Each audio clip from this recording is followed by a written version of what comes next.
Good morning, everyone. Welcome. The Senate Committee on Commerce, Science, and Transportation will come to order. We're here today to examine a monument to American ingenuity, the Panama Canal. Senator Moreno down there suggested we open the hearing by playing Van Halen and Panama. We may not do that, but between the American construction of the Panama Canal, the French effort to build an isthmus canal, and America's triumphant completion of that canal, the major infrastructure projects across Panama cost more than 35,000 lives. For the final decade of work on the Panama Canal, the United States spent nearly $400 million, equivalent to more than $15 billion today. The Panama Canal proved a truly invaluable asset, sparing both cargo ships and warships the long journey around South America. When President Carter gave it away to Panama, Americans were puzzled, confused, and many outraged. With the passage of time, many have lost sight of the canal's importance both to national security and to the U.S. economy. Not President Trump. When he demanded fair treatment for American ships and goods, many in the media scoffed. But the Panama Canal was not just given away. President Carter struck a bargain. He made a treaty. And President Trump is making a serious and substantive argument that that treaty is being violated right now. This committee has jurisdiction under the Senate rules over the Panama Canal, and today we will examine evidence of potential violations. President Trump has highlighted two key issues. Number one, the danger of China exploiting or blocking passage through the canal. And number two, the exorbitant costs for transit. Chinese companies are right now building a bridge across the canal at a slow pace so as to take nearly a decade. And Chinese companies control container ports at either end. The partially completed bridge gives China the ability to block the canal without warning. And the ports give China ready observation posts to time that action. This situation, I believe, poses acute risks to U.S. national security. Meanwhile, the high fees for canal transit disproportionately affect Americans, because U.S. cargo accounts for nearly 3/4 of canal transits. U.S. Navy vessels pay additional fees that apply only to warships. Canal profits regularly exceed $3 billion. This money comes from both American taxpayers and consumers in the form of higher costs for goods. American tourists aboard cruises, particularly those in the Caribbean Sea, are essentially captive to any fees Panama chooses to levy for canal transits. And they have paid unfair prices for fuel bunkering at terminals in Panama as a result of government-granted monopoly. Panama's government relies on these exploitative fees. Nearly 1/10 of its budget is paid for with canal profit. As those fees cascade through the American economy and the federal fisc, the Chinese Communist Party advances its global economic contest against the United States and takes a militaristic interest in the canal. While President Trump has rightly focused on these key issues, there are additional problems. In the last 2 years, the Canal Authority generated record revenue, even while transits were depressed by drought conditions. And the only comfort to delayed and overcharged ships is that Panama may invest in more freshwater reserves in the future. Even as it takes advantage of the global maritime system, Panama has emerged as a bad actor. Panama has for years flagged dozens of vessels in the Iranian Ghost Fleet, which brought Iran tens of billions of dollars in oil profits to fund terror across the world. And Chinese companies have won contracts, often without fair competition, as the infamous Belt and Road Initiative has come to Panama.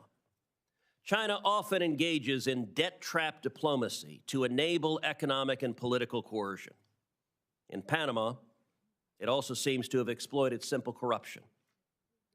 We have 4 panelists with us today, At Ranking Member Cantwell's request, we also invited the Deputy Administrator of the Panama Canal to appear today. She declined that invitation. I understand this witness claimed her absence was due to a scheduling matter, but I also recognize that defending the Panama Canal Authority is an unenviable task. This committee may be obliged to compel her testimony at a future hearing. It will not escape senators' notice that Professor Kontorovich is appearing virtually today. That will be a very unusual practice before this committee. The professor was ready to fly from Israel to D.C. to appear in person, but he was unable to because too few American carriers have resumed direct flights to Israel.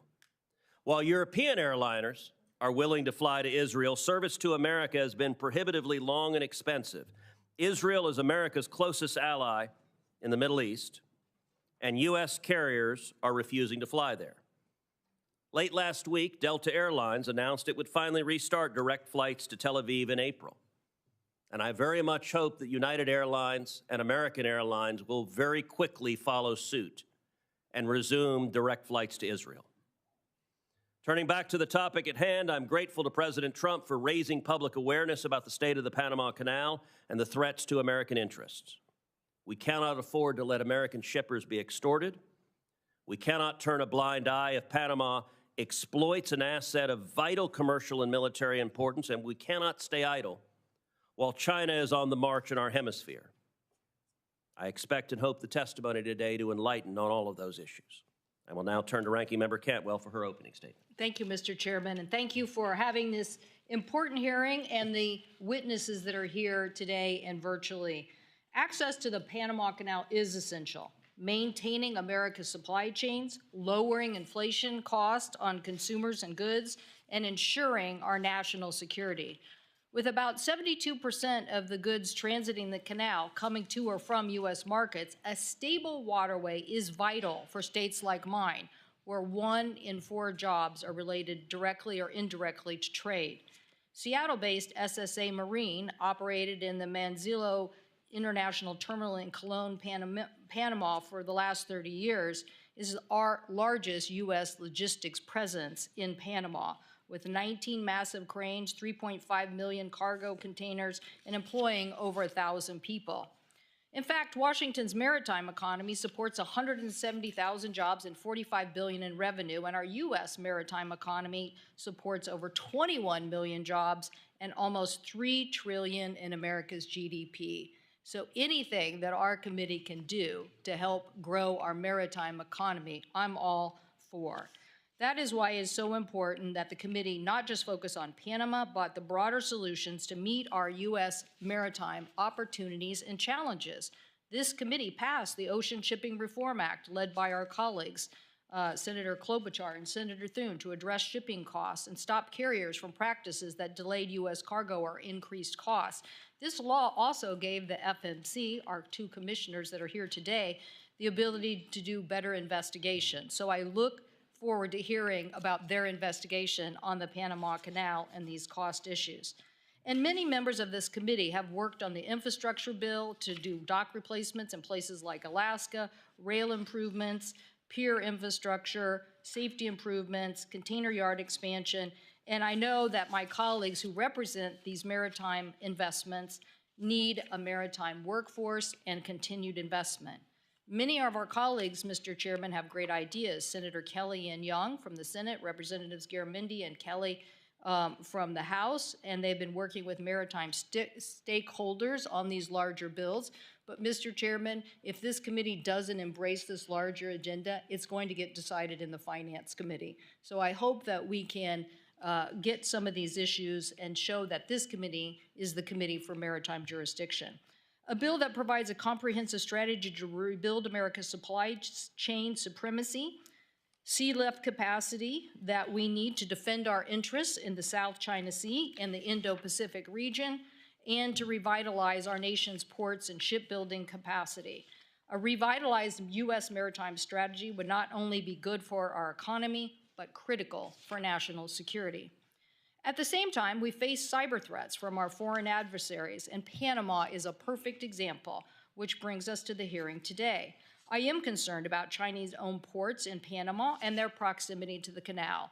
I'm also deeply concerned about the installation of Chinese equipment from Huawei and Chinese companies near the canal.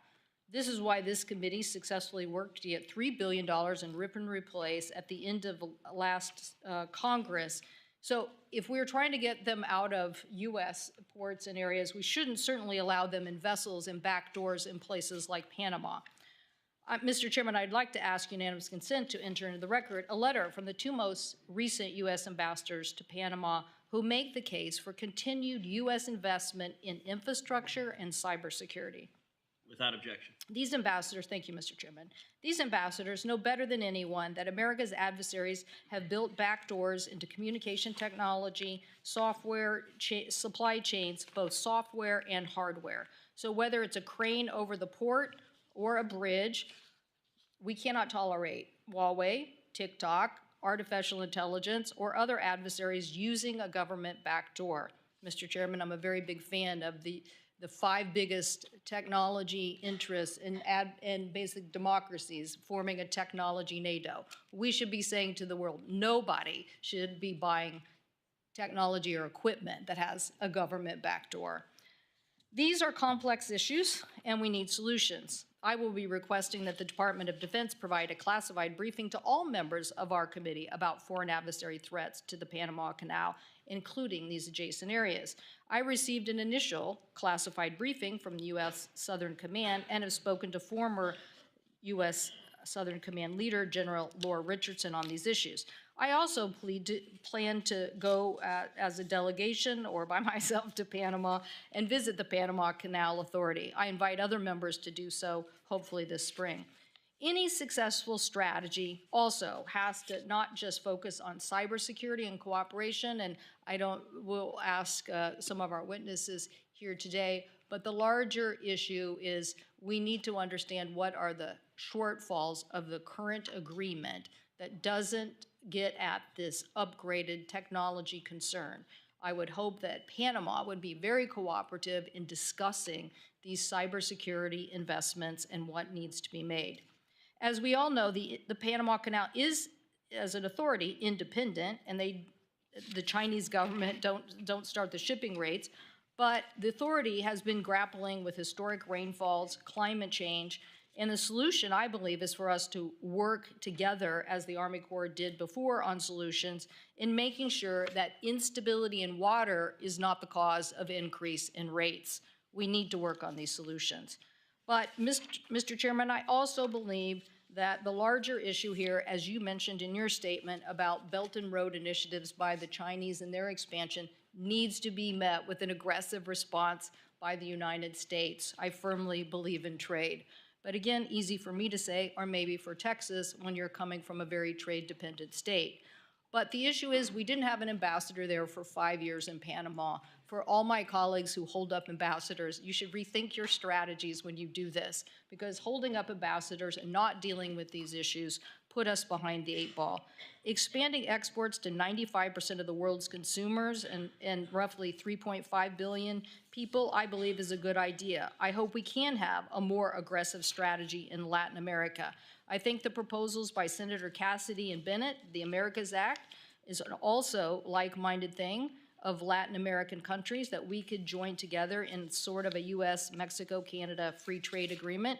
And I also believe that a free trade agreement of the Americas that link modernization of all our FTAs in Latin America and the Caribbean would help, along with an aggressive strategy on saying no government backdoors and making the kind of investments that the Export-Import Bank can do to counter China. So, Mr. Chairman, thank you for organizing this important hearing. Such investments ensure resilient supply chains, boost exports, lower consumer costs, and most importantly, protect our national security. Thank you, Mr. Chairman. Thank you, Senator Cantwell. Our first witness today is Chairman Sola of the Federal Maritime Commission. He was recently in Panama on a fact-finding mission and can speak to concerning developments that I noted in my opening statement. Chairman Sola, you're recognized for 5 minutes. Thank you, Chairman Cruz, Ranking Member Cantwell, and distinguished members of the committee. Thank you for the opportunity to speak today about the critical importance of the Panama Canal to U.S. trade and global commerce. I bring a unique perspective as someone who's not only served as a maritime regulator, but also lived and worked extensively in Panama. I have transited the Panama Canal over 100 times. This experience provides me with a profound understanding of the canal's significance and challenges it faces. Prolonged drought conditions last year forced operational changes, reducing transit slots, restricting vessel types, and auctioning of slots, raising alarm about its resilience. The Panama Canal is managed by the Panama Canal Authority, ACP, an independent agency of the Panamanian government. The ACP is a model of public infrastructure management, and its independence has been key to ensure a safe and reliable transit of vessels critical to the U.S. and global commerce. During my recent visit to Panama, I had the opportunity to meet with leaders of the ACP to better understand their efforts to address the ongoing challenges facing the canal. I saw firsthand their commitment to maintaining the canal's efficiency and resilience. These conversations also highlighted the broader challenges posed by the Panamanian government's maritime policies, which complicate the ACP's mission and raise concerns about corruption and foreign influence. In contrast, the broader maritime sector in Panama, including the nation's ports, water rights, and the world's largest ship registry, falls under the direct purview of the Panamanian government. Unfortunately, this sector has faced persistent challenges, including corruption scandals and foreign influence, particularly from Brazil and China. These issues create friction with the ACP, especially as it works to address long-term challenges, such as securing adequate water supplies for the canal. Although the ACP operates independently under U.S. law, both the ACP and the government of Panama's maritime sector are considered one and the same. This means that any challenges in Panama's maritime sector, including corruption, lack of transparency, or foreign influence, can have a direct or indirect impact on the operations and long-term stability of the canal. This legal perspective highlights the need for vigilance in monitoring both the ACP's management and Panama government's policies affecting maritime operations. Since 2015, Chinese companies have increased their presence and influence throughout Panama. Panama became a member of the Belt and Roads Initiative and ended its diplomatic relations with Taiwan. Chinese companies have been able to pursue billions of dollars in development contracts in Panama, many of which were projects directly on or adjacent to the Panama Canal. Many were no-bid contracts, labor laws were waived, and the Panamanian people are still waiting to see how they've been benefited. It is all more concerning that many of these companies are state-owned, and in some cases, even designated as linked to the People's Liberation Army. We must address the significant growing presence and influence of China throughout the Americas and in Panama specifically. American companies should play a leading role in enhancing the canal's infrastructure. By supporting U.S. firms, we reduce reliance on Chinese contractors and promote fair competition. Additionally, confirming a U.S. ambassador in Panama is critical to advancing our national and economic interests. The FMC will continue to monitor the canal's pricing practices and consider broad reviews of Panama's maritime sector. The FMC has the authority to impose significant remedies, including fines and restrictions on Panamanian-flagged vessels entering U.S. ports. In closing, the Panama Canal is vital to our economy, with over 75% of its traffic bound for our ports. Safeguarding the ACP's independence and addressing the challenges posed by the broader government are essential to maintaining U.S. competitiveness in the global economy. I look forward to your questions. Thank you, Chairman. Our next witness is Commissioner Daniel Maffei of the Federal Maritime Commission. He was also in Panama with Chairman Sola. Mr. Maffei, I look forward to your opening statement. Thank you very much, Chairman Cruz and Ranking Member Cantwell and members of the committee. I do want to say that in addition to Chairman Sola and myself, Commissioner Max Vekic is also here from the Federal Maritime Commission, which I just think underscores the importance of this issue to us. More than 110 years after its opening, the Panama Canal does remain absolutely vital to maintaining resilient supply chains for both American importers and exporters. Because the canal is essentially a waterway bridge over mountainous terrain above sea level, it does depend on large supplies of fresh water to maintain the full operations. Panama has among the world's largest annual rainfalls. Nonetheless, insufficient freshwater levels have occurred before in the canal's history, such as in the 1930s when the Madden Dam and Lake Alajuela were built to address water shortages. Since that time, the canal has undertaken several projects to accommodate larger, more modern ships. In the last couple of years, a trend of worsening droughts in the region once again has forced limits to the operations of the canal. Starting in June of 2023, the Panama Canal Authority employed draft restrictions and reduced the number of ships allowed to transit the canal per day. Now, the Panama Canal limitations, in combination with the de facto closure of the Suez Canal to container traffic, has had serious consequences for ocean commerce, increasing rates, fees, and transit times. In the first half of 2024, U.S. importers and exporters expressed Panama Canal-related concerns to the FMC, including doubts about the future reliability of the canal and questions about how the Panama Canal Authority was determining which ships could transit the canal and how long they would have to wait.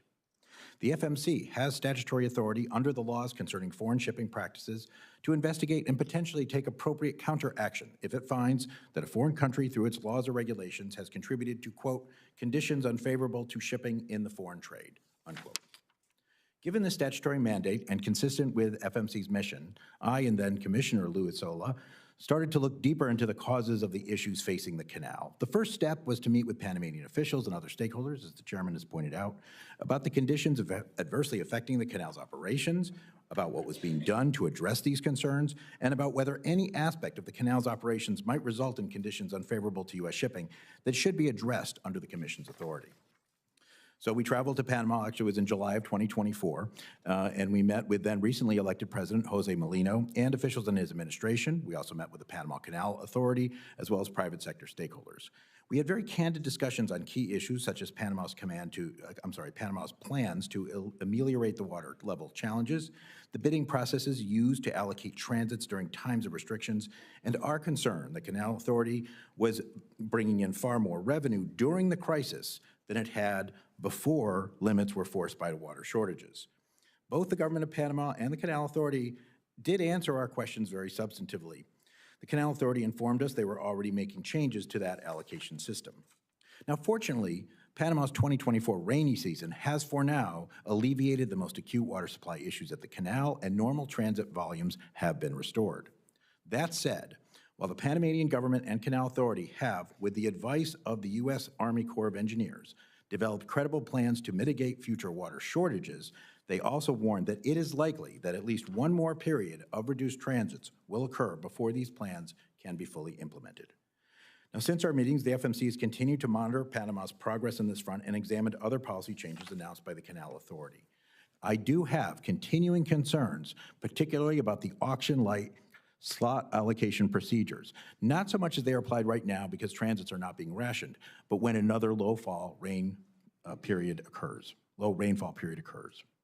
As we learn more about Panama and the Canal Authority, how they would handle another drought and receive more input from American importers and exporters, the Commission does remain positioned to take appropriate action if warranted. How the Panama Canal's operations affect American commerce was a high priority for the FMC under my chairmanship. It remains a high priority at the Federal Maritime Commission under Commissioner Sola's chairmanship, and I am extremely pleased that it is a priority for this committee as well. Thank you. Thank you, Commissioner. Our next witness is Law Professor Eugene Kontorovich, who can explain Panama's treaty obligations and the remedies the U.S. might seek for potential violations. Professor Kontorovich is appearing virtually, and Professor, you're recognized for your opening statement. Chairman Cruz, Ranking Member Cantwell, honorable members of the committee, I appreciate and regret the opportunity to testify before you remotely. I've been asked to discuss possible violations of the treaty concerning the permanent neutrality and operation of the Panama Canal entered into between the two countries in 1977. I should say at the outset that determining whether a certain situation violates the treaty is a mixed question of law and fact, depending on both the meaning in the treaty and the actual situation on the ground. I have not had any classified intelligence briefings on this subject, so I'm going to speak about the meaning of the treaty primarily. We shall see that under international law, each party to the treaty is entitled to determine for itself whether a violation has occurred. Now, in exchange for the United States ceding control of the canal, which it built and maintained, Panama agreed to a special regime of neutrality. The essential features of this regime of neutrality is that the canal must be open to all nations for transit, that's Article 2, equitable tolls and fees, Article 3, an exclusive Panamanian operation, Article 5, the prohibition of any foreign military presence, Article 5. Article 5 provides that only Panama shall operate the canal. Testifying about the meaning of the treaty at the Senate ratification hearings, the Carter administration emphasized that this prohibits foreign operation of the canal as well as the garrisoning of foreign troops. Now, Article 5 appears to be primarily concerned about control by foreign sovereigns. If Panama signed a treaty with the People's Republic of China, whereby the latter would operate the canal on Panama's behalf, this would be a clear violation.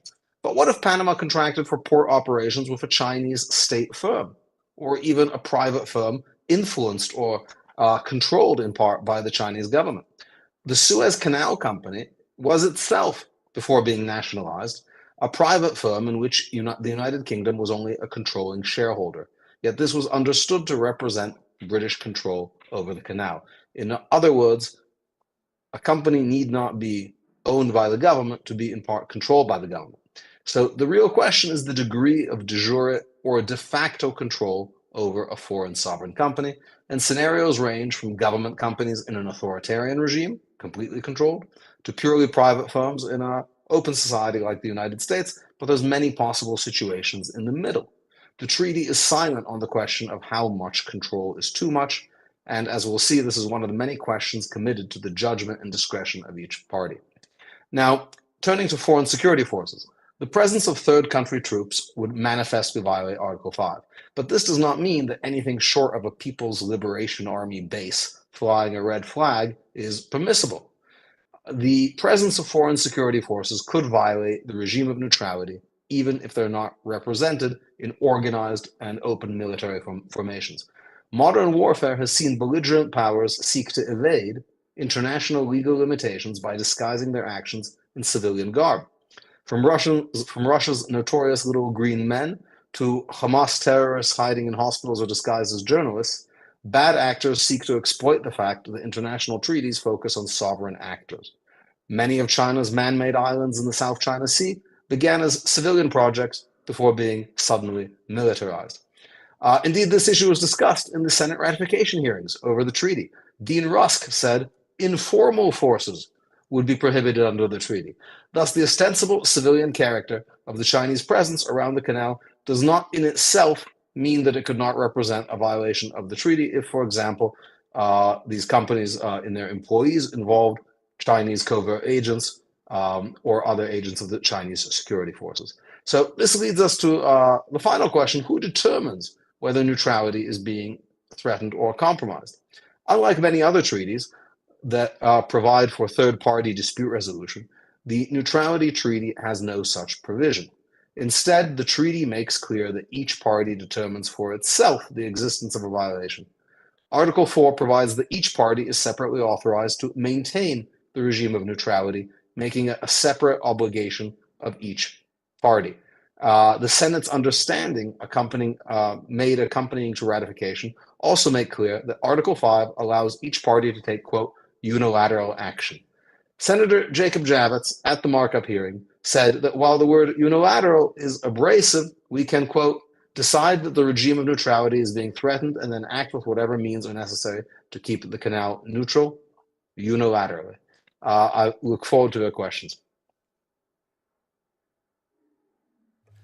Thank you, Professor. Our final witness, World Shipping Council CEO Joseph Kramik, can discuss the challenges faced by container lines moving goods to or from America through the Panama Canal. Mr. Kramik, you're recognized for your opening statement. Thank you, Chairman Cruz, Ranking Member Cantwell, and members of the committee. My name is Joe Kramik. I'm President and CEO of the World Shipping Council. The World Shipping Council is the global voice of liner shipping. Our membership consists of 90% of the world's liner shipping tonnage, which are container vessels and vehicle carriers. They operate on fixed schedules to provide our customers with regular service to ship their goods in ports throughout the world. Our focus is on sustainable, safe, and secure international ocean transportation. Nothing could be more important to the U.S. economy and WSC member lines who carry the trade that supports the U.S. economy than a sustainable, safe, and secure Panama Canal. As you have heard, using the Panama Canal to transit between the Atlantic and Pacific saves significant time and money. A typical voyage from Asia to the U.S. or East Coast can be made in under 30 days using the canal, while the same journey can take up to 40 days if carriers must take alternate routes. From a commercial trade perspective, the big picture is this. One of the world's busiest trade lanes is the Trans-Pacific. The Trans-Pacific is cargo coming from and going to Asia via the United States. Focusing in a bit, cargo coming from Asia and bound for U.S. Gulf and East Coast ports always transits the Panama Canal. Similarly, cargo being exported from U.S. and East Coast ports, a large share of which are U.S. agricultural exports like soybeans, corn, cotton, livestock, and dairy, also almost always transits the Panama Canal. The result is that 75% of canal traffic originates in or is bound for the United States. Some examples include the Port of Houston exports $14 billion in containerized trade to Asia. The Port of New Orleans exported $27 billion in seaborne trade to Asia, not all of which was on container vessels. The Port of New York and New Jersey exported $16.5 billion to Asia, and the Port of Savannah exported $13 billion to Asia. Our member lines are the largest users of the Panama Canal, and we carry the bulk of this trade. Global ocean trade is always facing challenges, as you've heard, and the Panama Canal is no exception. We've talked about the drought in 2023 and the historic low water levels that it caused in Lake Gatun, which feeds the canal locks, a unique system that is a freshwater feed as a result, as contrasted to an ocean-to-ocean system, which the French tried and failed, but which is actually active in the Suez Canal. These low water levels reduce transits from 36 transits a day to as low as 22 per day. Additionally, the low water levels required a reduction in maximum allowable draft levels, or the depth of the ship below the waterline, which for our members reduced the amount of containers they could carry through the canal. This resulted in a 10% reduction in import volumes for U.S. Gulf and East Coast ports, with the Port of Houston experiencing a 26.7% reduction. Looking forward, the volume of containerized trade coming into the United States remains at near record levels and continues to expand. 2024 numbers are just out, and the inbound trade to the U.S. expanded 15%, which is second only to the 17.5% inbound traffic we experienced during the pandemic-driven demand. Just yesterday, the Port of Houston reported record-breaking trade volumes with an 8% increase.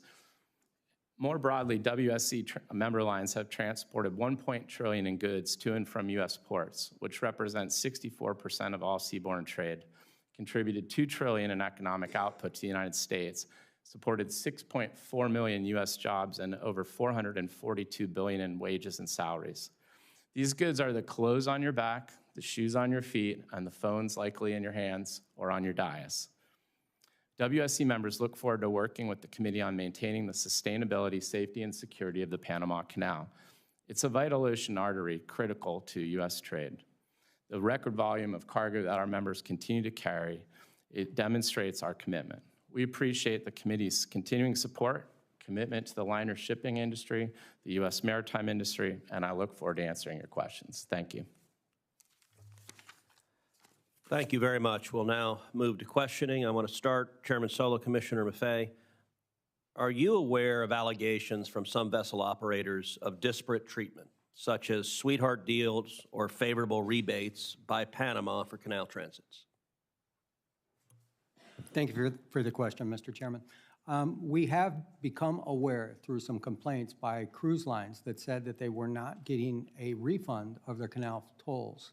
When we looked into this, we found a Panamanian Executive Order, Decree 73, that specifically says that if a cruise line would stop at a certain port, that they could be refunded 100% of the fees.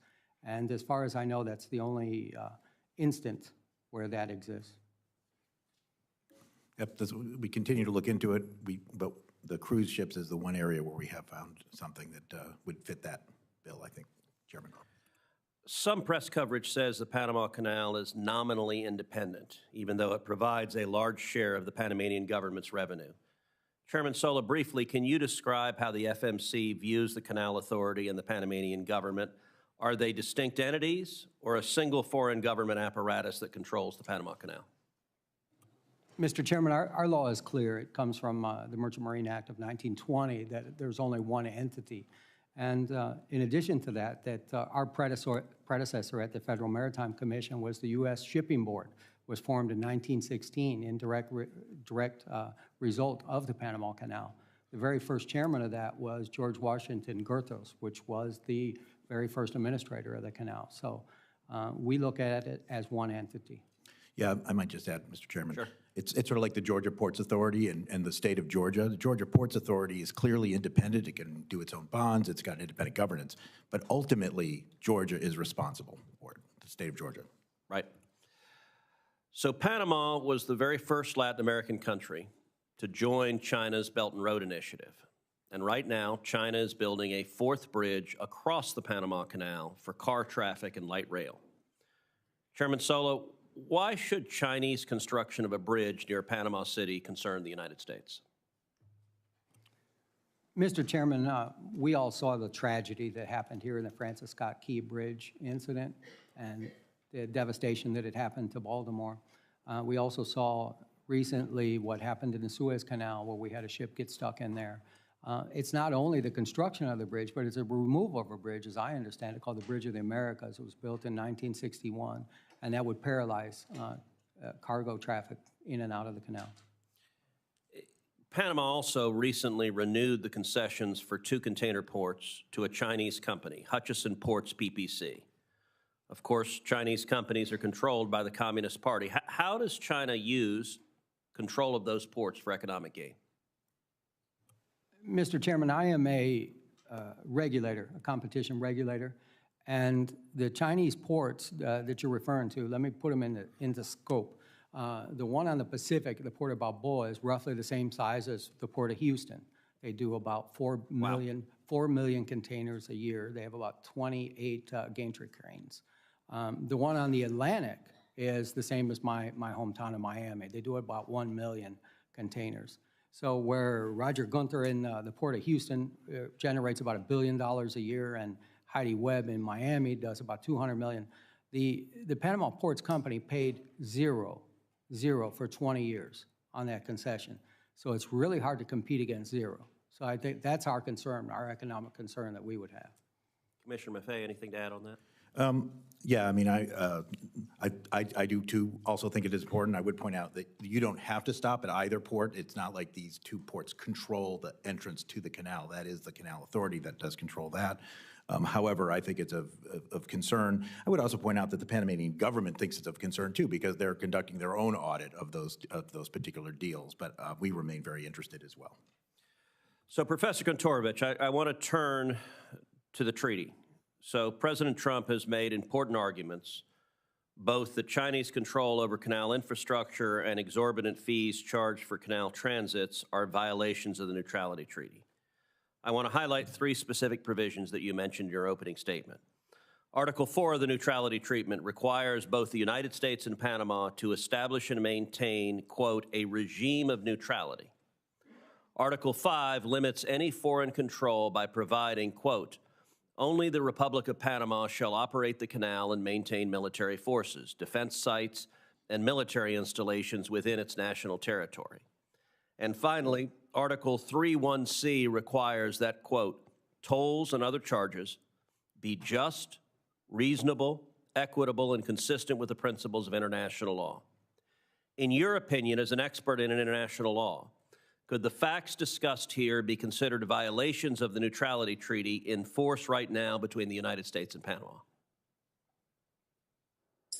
So I think, Senator, I think potentially they could, but it's impossible to say definitively without knowing more, in particular about the degree of Chinese control and involvement in these companies. I think it's important to note that these port operation companies that operate the ports on both sides, when they received their first contract, it was just a few months before Hong Kong was handed over to China. In other words, they received them as British companies, sort of very oddly, just a few months before the handover.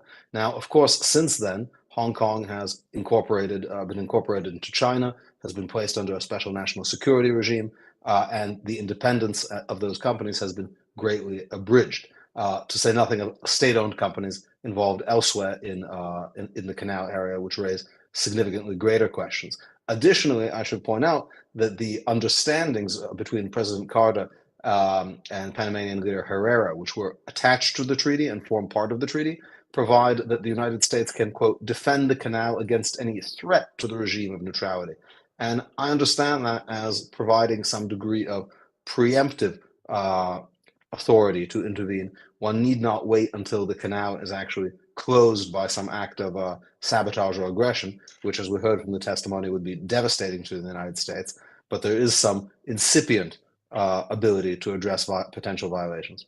And your final point there leads to my last question, which is, if the United States determines that Panama is in violation of the treaty, what is the range of remedies the United States would have for that treaty violation? So I think it may be shocking to people to hear today, but when one goes over the ratification history and the debates and discussions in this body over this treaty, it was clear that the treaty was understood as giving both sides separately the right to resort to use armed force to enforce the provisions of the treaty. And it's not so surprising when one understands that the United States made an extraordinary concession to Panama by transferring this canal, which the United States built at great expense and maintained and operated, to Panama gratis. And in exchange, it received a kind of limitation, a permanent limitation on Panamanian sovereignty, that Panama agreed that the United States could enforce this regime of neutrality by force. Now, of course, armed force should never be the first recourse for any kind of international dispute and should not be arrived at sort of rashly or before negotiations and other kinds of good offices are exhausted. But it's quite clear that the treaty contemplates that as a remedy for violations. Thank you very much. Ranking Member Cantwell. Thank you, Mr. Chairman. Mr. Kramik, I think costs are critical. When you think about it, we're here discussing costs. Why? Because consumers pay more when shipping costs are higher. Whether our farmers who are trying to export their products, as we saw during COVID, are literally our products getting left on the docks, and importers are paying more if shipping costs are too high. So when we look at these incidents that we now see in our supply chain, and we had our own incident in Seattle where a container ship lost power and was careening towards our big Ferris wheel in the downtown, right next to our ferry terminal. Luckily, some passenger ferry vessels were able to push the tug from, out of the direct path of severe devastation. So now we mentioned Suez Canal, we mentioned Baltimore, we have our own Seattle experience. What do we need to do to make sure on the cost side that we aren't, that we're making the right investments from a security level to make sure that these kinds of incidents that can do great harm do not happen? And Commissioner Sola, since you were at U.S. Southern Command, what do you think we need to do to renegotiate or to have a conversation with the Panamanians about the security level that we think needs to exist in Panama with this close proximity? And Mr. Maffei, will the audit lead to a discussion with Panama about those contracts? As I've said in my opening statement, I believe we should be very aggressive about U.S. involvement here and in Latin America. I think Panama represents one of the biggest U.S. supporters in that region, but we should engage to get this right, both on the cost side and on the security side. So if I could just hear your comments on each of those. Thank you, Senator Cantwell. Well, certainly even one incident is unacceptable from a safety perspective that you're citing. Our members work tremendously hard with the International Maritime Organization, the U.S. Coast Guard, and other entities to try to have the safest operations possible. But accidents do occur. They are rare if you count the number of some 7,000 port visits a year. But again, one is unacceptable. So continued investment, obviously, in U.S. infrastructure and a review. I mean, we have a lot of old infrastructure, as the tragic incident in Baltimore illustrated, unfortunately. We have these bridges that need a hard look to whether or not they need additional fendering systems and the like. And investments in our ports and infrastructure can be helpful along those lines as well. And for our members, I can assure you that they continue to invest in the latest technology. We have over 600 new ships on order with some of the latest technology in the world. So we're playing our role. And I want the U.S. to get a big portion of that. That's why we need to reinvigorate. Commissioner Sola, what about just a new U.S. Southern Command, U.S. government conversation with the canal authorities and the government about the security level that we seek? Thank you very much, Senator. First of all, the airborne wing that I'm wearing today is decorative. I have not worn a uniform in 35 years, so this is my personal experience here. I believe that the security of the canal has always been understood to be provided by the United States. Panama does not have a military, and I always believe that there's been a close relationship with Southern Command that we would provide that, and it would be nice to see if we had a formalization of that in one way or another, because I don't believe that it's in the treaty at all. Okay, so formalization of maybe a cybersecurity agreement. See, I'm thinking you have accidents and then you have larger cybersecurity issues that you just have to be on top of. And what I don't like about anybody that has a back door is I'm for the United States advocating, don't buy from people who have a government back door. Don't do it, because what are you going to do? At some point in time, you're going to regret that. Commissioner Maffei, what about this audit, and could we push Panama on these issues of looking at closer U.S. infrastructure instead, particularly since, the sea change here is like what everybody said. Like, everybody thought this was Hong Kong, then it turned into China. We didn't have an ambassador after that. Next thing you know, they've made more aggressive postures. They're making aggressive postures everywhere. That's why the United States saying no government backdoors in technology and getting 5 other technology nations and democracies to say the same thing and evangelize that every day is going to help us. Yeah. And so is the investment. But what about getting the stevedoring business or some of that back into proximity under the audit? Well, it is the Panama Comptroller's Office, and they are investigating, contracts at Panamanian ports. And we don't have any jurisdiction over Panamanian ports per se. But your broader point, I think, is very, very important. While we were down there, both of us heard, I think, several times that the Panamanians would, the ones we talked to anyway, would welcome U.S. companies coming in and doing a lot of this work. Frankly, their bids are not competitive with the Chinese bids. Frankly, they're not that existent because the U.S. companies can make more money doing things other places. But even if they were existent, it is difficult to put competitive bids when the Chinese bids are so heavily subsidized by China. So you're absolutely right. This is a problem, and it's a problem in many, many other areas of the world that we can get into if you want in subsequent questions. That's the concern. My time has expired, but I think my major point is let's be a big maritime powerhouse. Let's revitalize our supply chains, drive down costs for consumers, and secure what we need to secure. Thank you, Mr. Chairman. Thank you, Senator Cantwell. And very quickly, Commissioner Maffei, you talked about the Chinese bids were heavily subsidized by the Chinese government. What would China's incentive be to heavily subsidize those bids to undercut American companies and other companies? Yeah, it's not a real short answer, but Senator, China's made no secret of its ambitious policies to gain influence at ports throughout the globe. It's invested in 129 ports in dozens of countries. It runs a majority of 17 ports. That does not include this Hong Kong company, right? So that's just direct Chinese-owned ports. So it has been a part of their Belt and Road strategy, whatever you want to call it, the Maritime Silk Road for decades. So they believe that this influence, this investment in owning maritime ports is important to their economy. Senator Fisher. It's important to ours, too.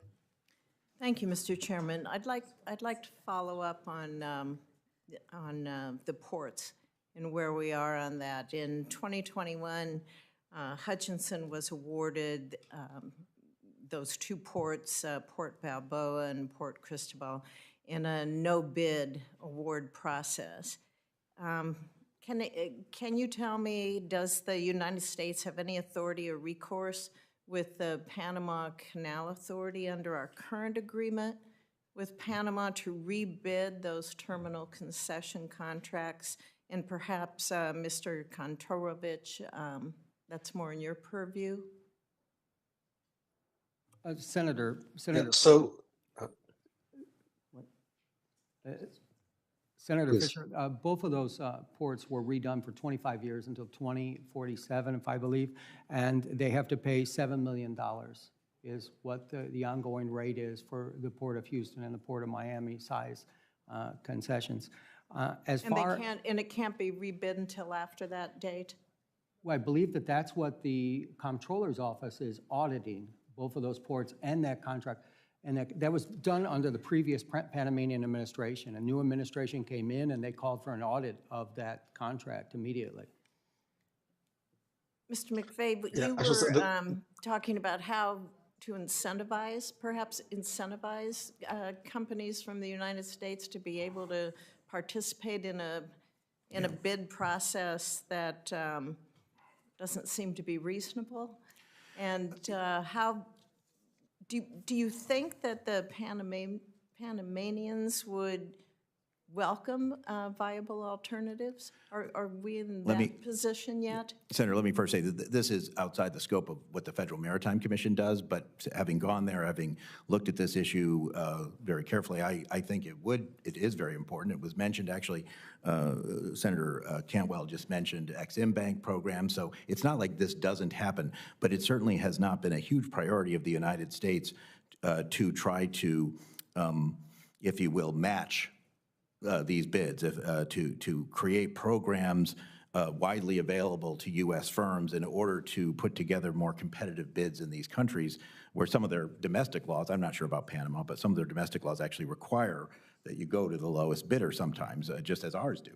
So, yeah, I think if you're looking for places to do U.S. policy to counter this, I think you definitely want to look at whether the United States should be, for strategic and economic reasons, investing in infrastructure in important maritime locations all over the world. China certainly has done that, and they've been doing it for 20 years, and it is a cow that has long left the barn. You mentioned investing in infrastructure. I was at the Panama Canal in 2023, and I learned at that time about the loss of fresh water with each ship movement through the canal. You talked about the drought, sir, in your opening comments. Fresh water is vital to the workings with the canal. How effective do you think investments in increasing that freshwater storage are? Are they happening? Are they viable? You touched on it briefly in your opening comments, but how do we see those investments happening so that we can have operational stability? Yeah, it's a good question, a bit out of my purview, but I will say that there's several investments. There is water reclamation, pumping water up, et cetera. But the main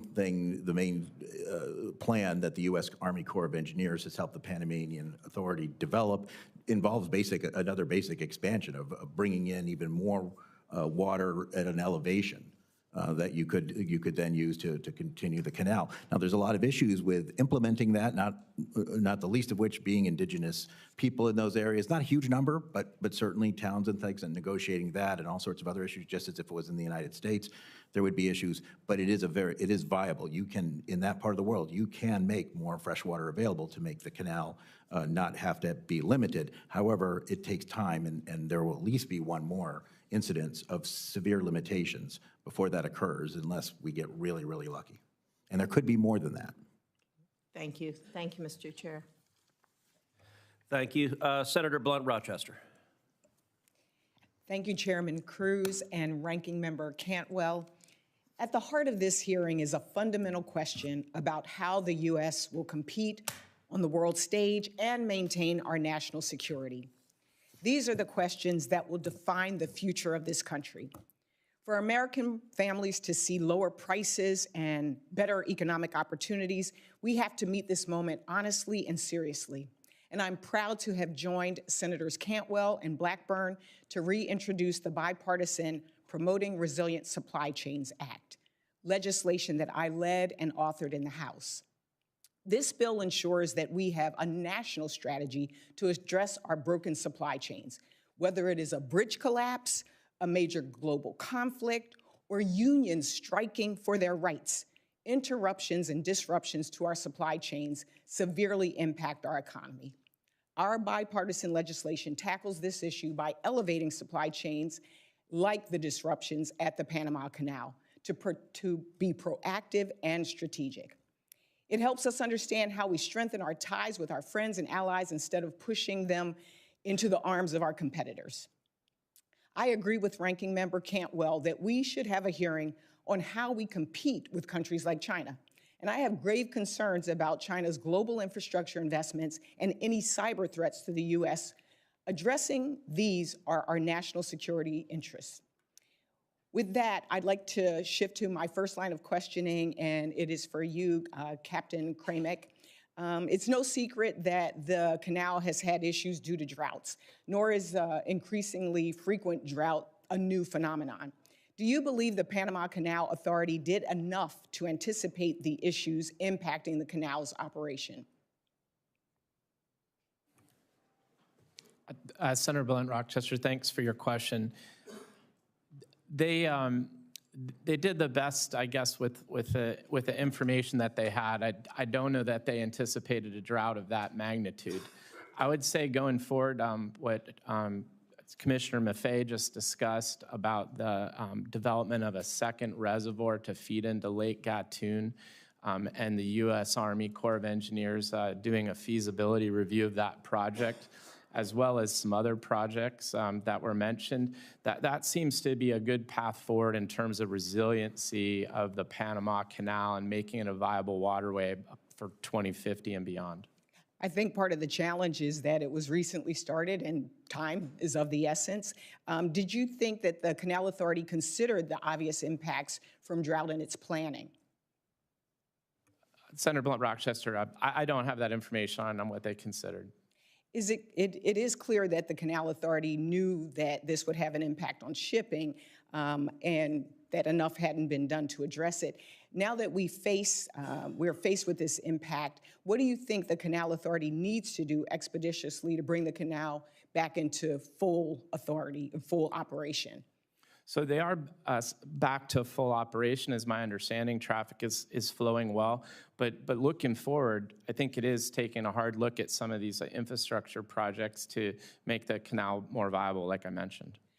The Port of Wilmington is in my state. We're very proud of it. It's one of the leading importers of fruits. The delays through the canal have an outsized impact on perishable goods like those that my port handles. Do you believe the Canal Authority can and should prioritize perishable goods or provide some other solution to support perishable goods? And anyone on the panel can answer that. Yes, ma'am.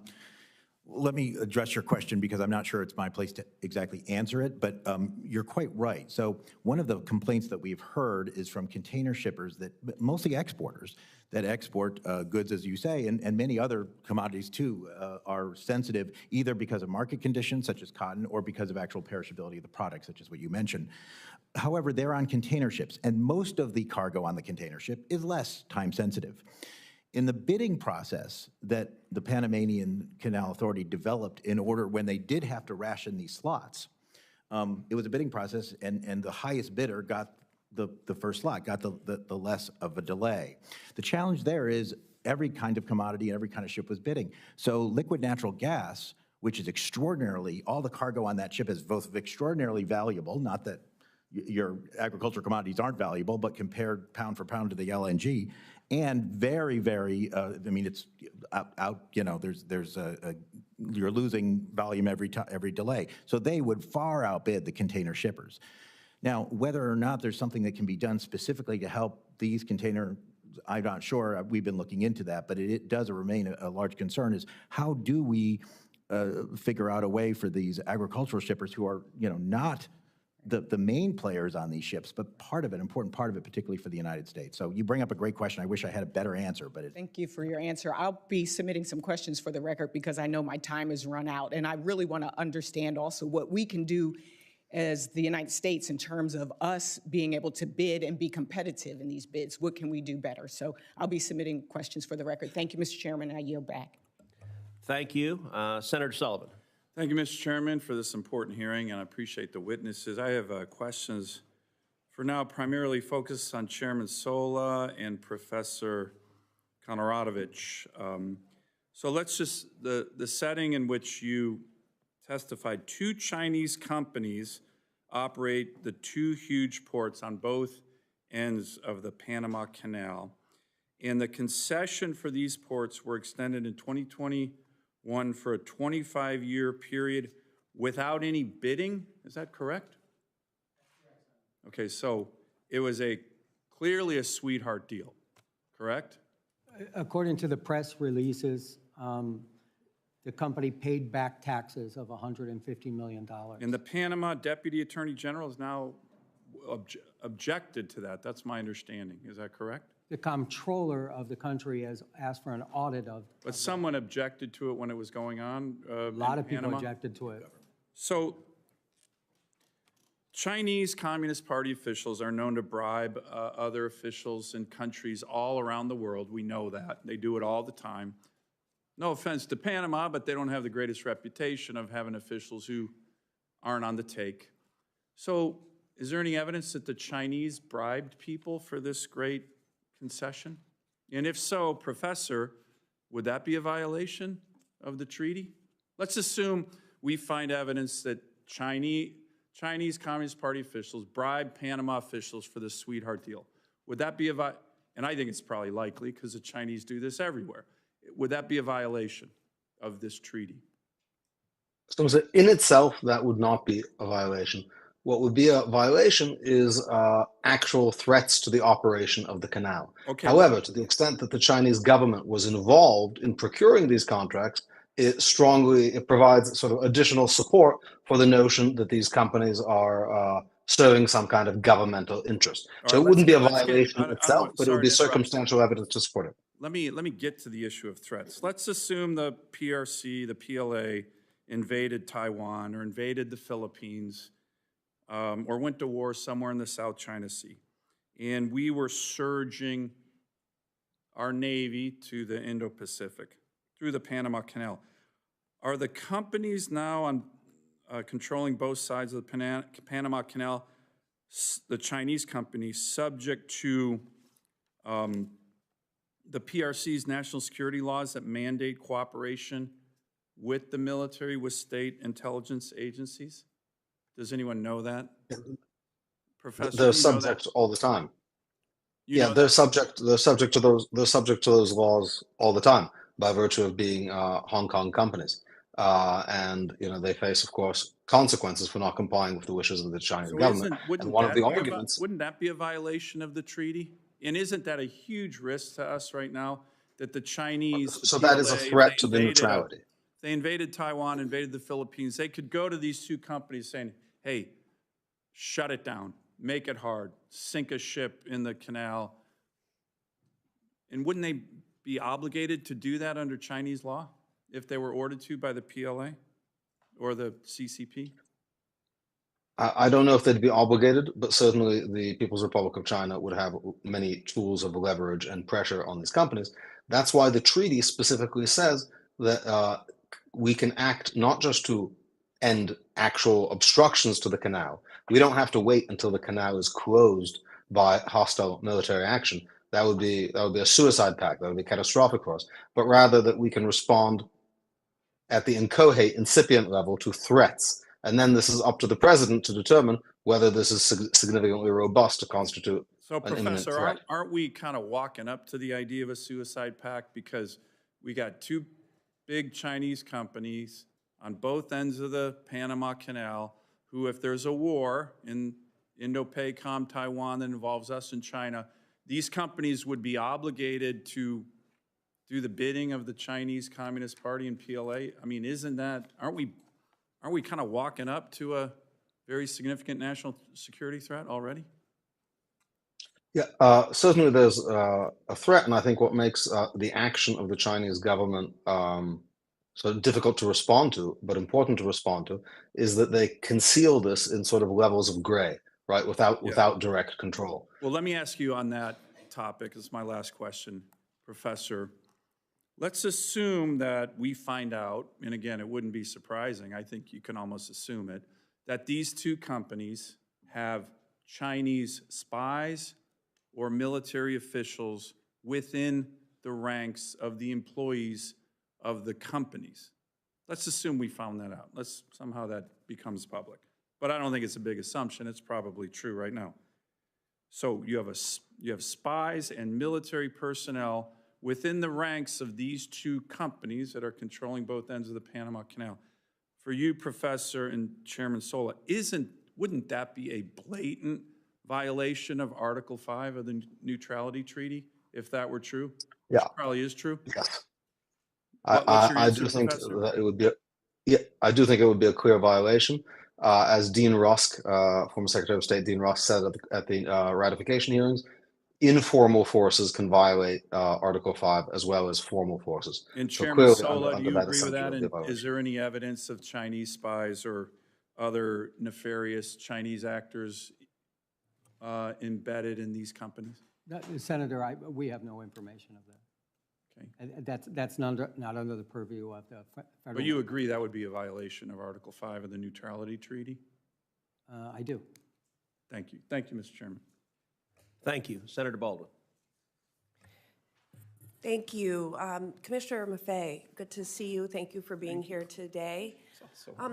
I am very concerned about China's large and growing influence in the world's infrastructure network. A company from Hong Kong operates 2 ports in the Panama Canal, one on each end, and while the company is not Chinese state-owned, it is subject to China's national intelligence law, as we've been discussing. Moreover, a Chinese state-owned entity is currently building a bridge over the Panama Canal. But the Panama Canal is just one example of how far China's influence stretches. Their dominance in maritime, logistics, and shipbuilding sectors lessens competition, creates supply chain risks, and creates opportunities for surveillance and information gathering. In order to facilitate the movement of goods throughout the world, it's essential to have a secure and level playing field, which we currently don't. Chinese current practices do not allow for that.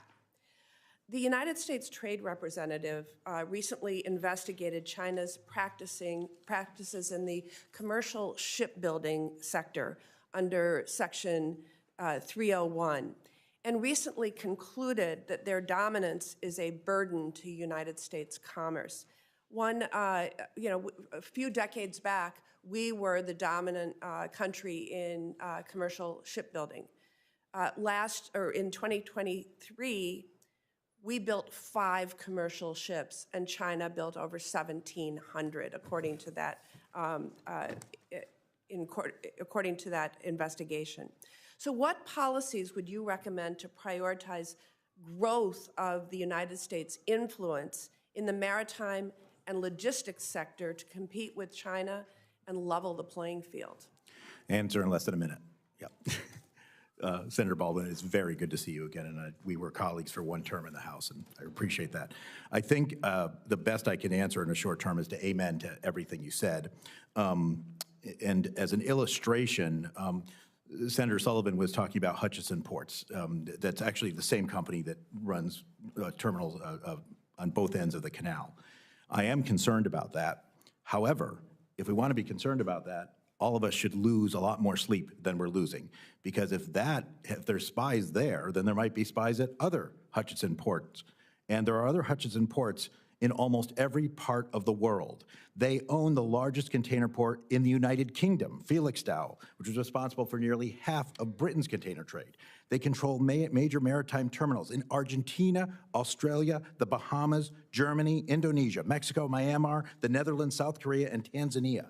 If owning and managing adjacent ports means that China somehow has operational control or strategic control over the Panama Canal, they also have it over the Suez, the Singapore Straits, the Mediterranean Sea, and the English Channel. That's just one aspect of what you were talking about. That doesn't include the shipbuilding, heavily subsidized, such that now I believe over half of new ships that are in the companies that belong to the World Shipping Council are coming from China, not because these are bad companies, but because they're undercutting other things. It's a problem that has been going on for 20 years, which makes it very difficult to answer your question. It is a long answer. This is not a problem that occurred last week. This is not something that President Trump identified. This was going on all of President Biden's term, but all of President Trump's first term. It has been going on for decades and decades through both U.S. Republicans and Democrats as president. The only thing I can say is I echo what Ranking Member Cantwell said, and I think others of both parties have echoed it, that we need some sort of overall maritime strategy. We have to acknowledge that this is part of our national security, that economic resilience is extraordinarily important, and I believe this is the greatest country in the world. I think if we start countering some of these efforts, we can do it, but it has to become a national priority. And part of the challenge is we're talking about outside the borders of our U.S. Investing outside the borders of our U.S. does not make a very good campaign ad, but it may be necessary to secure, particularly with such an aggressive and, frankly, on this, open strategy that China has had. Thank you for that answer. I know my time is now short. I will allow Professor Kontorovich to answer this for the record. But Professor, I'd like to ask for your help in finding productive actions we can take to overcome some of the challenges that are being discussed today. I'm confident that we can find bipartisan solutions to pursue. It is my view that we should strengthen our relationship with Panama through mutually beneficial actions. For one, we should have a fully staffed embassy. The United States went without an ambassador to Panama from 2018 to 2022, largely due to partisan gridlock in the Senate confirmation process. So what additional strategies would you suggest the U.S. pursue to encourage Panama to enhance its security relationship with us, the United States of America, rather than China? And how can we leverage the strength of the American private sector to encourage more investment in the important infrastructure projects where China currently has a strong presence, in fact, dominance? Thank you. So my understanding of the Chinese advantage is that to the extent that they're willing to use their government wealth to consistently underbid contracts, they have an advantage that can't be beat.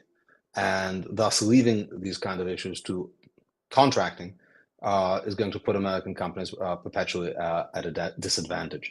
I think one potential action would be to make clear to Panama that based on these changes that have occurred over the years, increasing Chinese control over Hong Kong, the passage of the National Security Law, the Belt and Road Initiative, the military-civilian integration doctrine of China, that contracts with Chinese-based companies are considered suspect and incompatible with the neutrality regime of the treaty, that would at least give American companies and other truly private companies a fighting chance.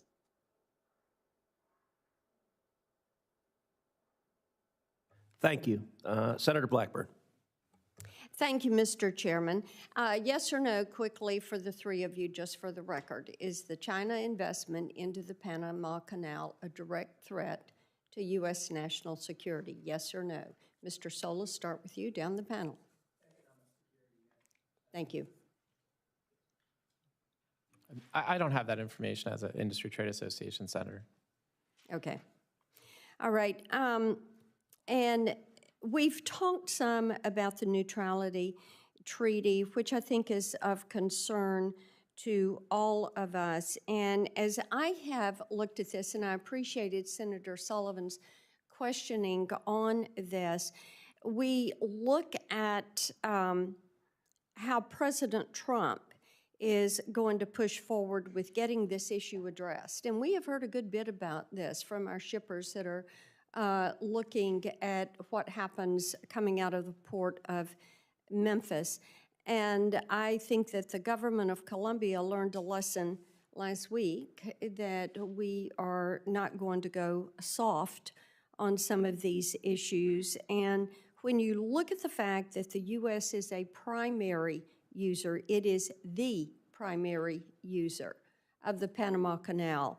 And we are also Panama's largest provider of direct foreign investment. I think those two things should be significant. Our foreign investment into Panama is $3.8 billion annually. This is why people are looking at this issue. So, Professor, let me come to you on this, and we thank you for joining us remotely. Shouldn't our investment in Panama be contingent on their adherence to that neutrality committee, ensuring that Panama and Panama alone would control that canal? So certainly that is an action we can take to enforce the treaty and to enforce our understanding of the treaty. That's an action we can take even without the treaty. Right. So to the extent that the United States considers the Chinese operation of facilities around the canal to be against its interests, it can certainly condition aid and economic relationships on the exclusion of China. Now, the United States has typically not worked that way. And that may be one of the reasons why, as we heard in the testimony, China has basically made inroads everywhere. But for that, we don't even need the treaty. Certainly, if we consider the treaty to be violated, measures like that, far short of the armed force authorized by the treaty, would be reasonable and Professor, productive let me places to start. interrupt you there because I do want to move on.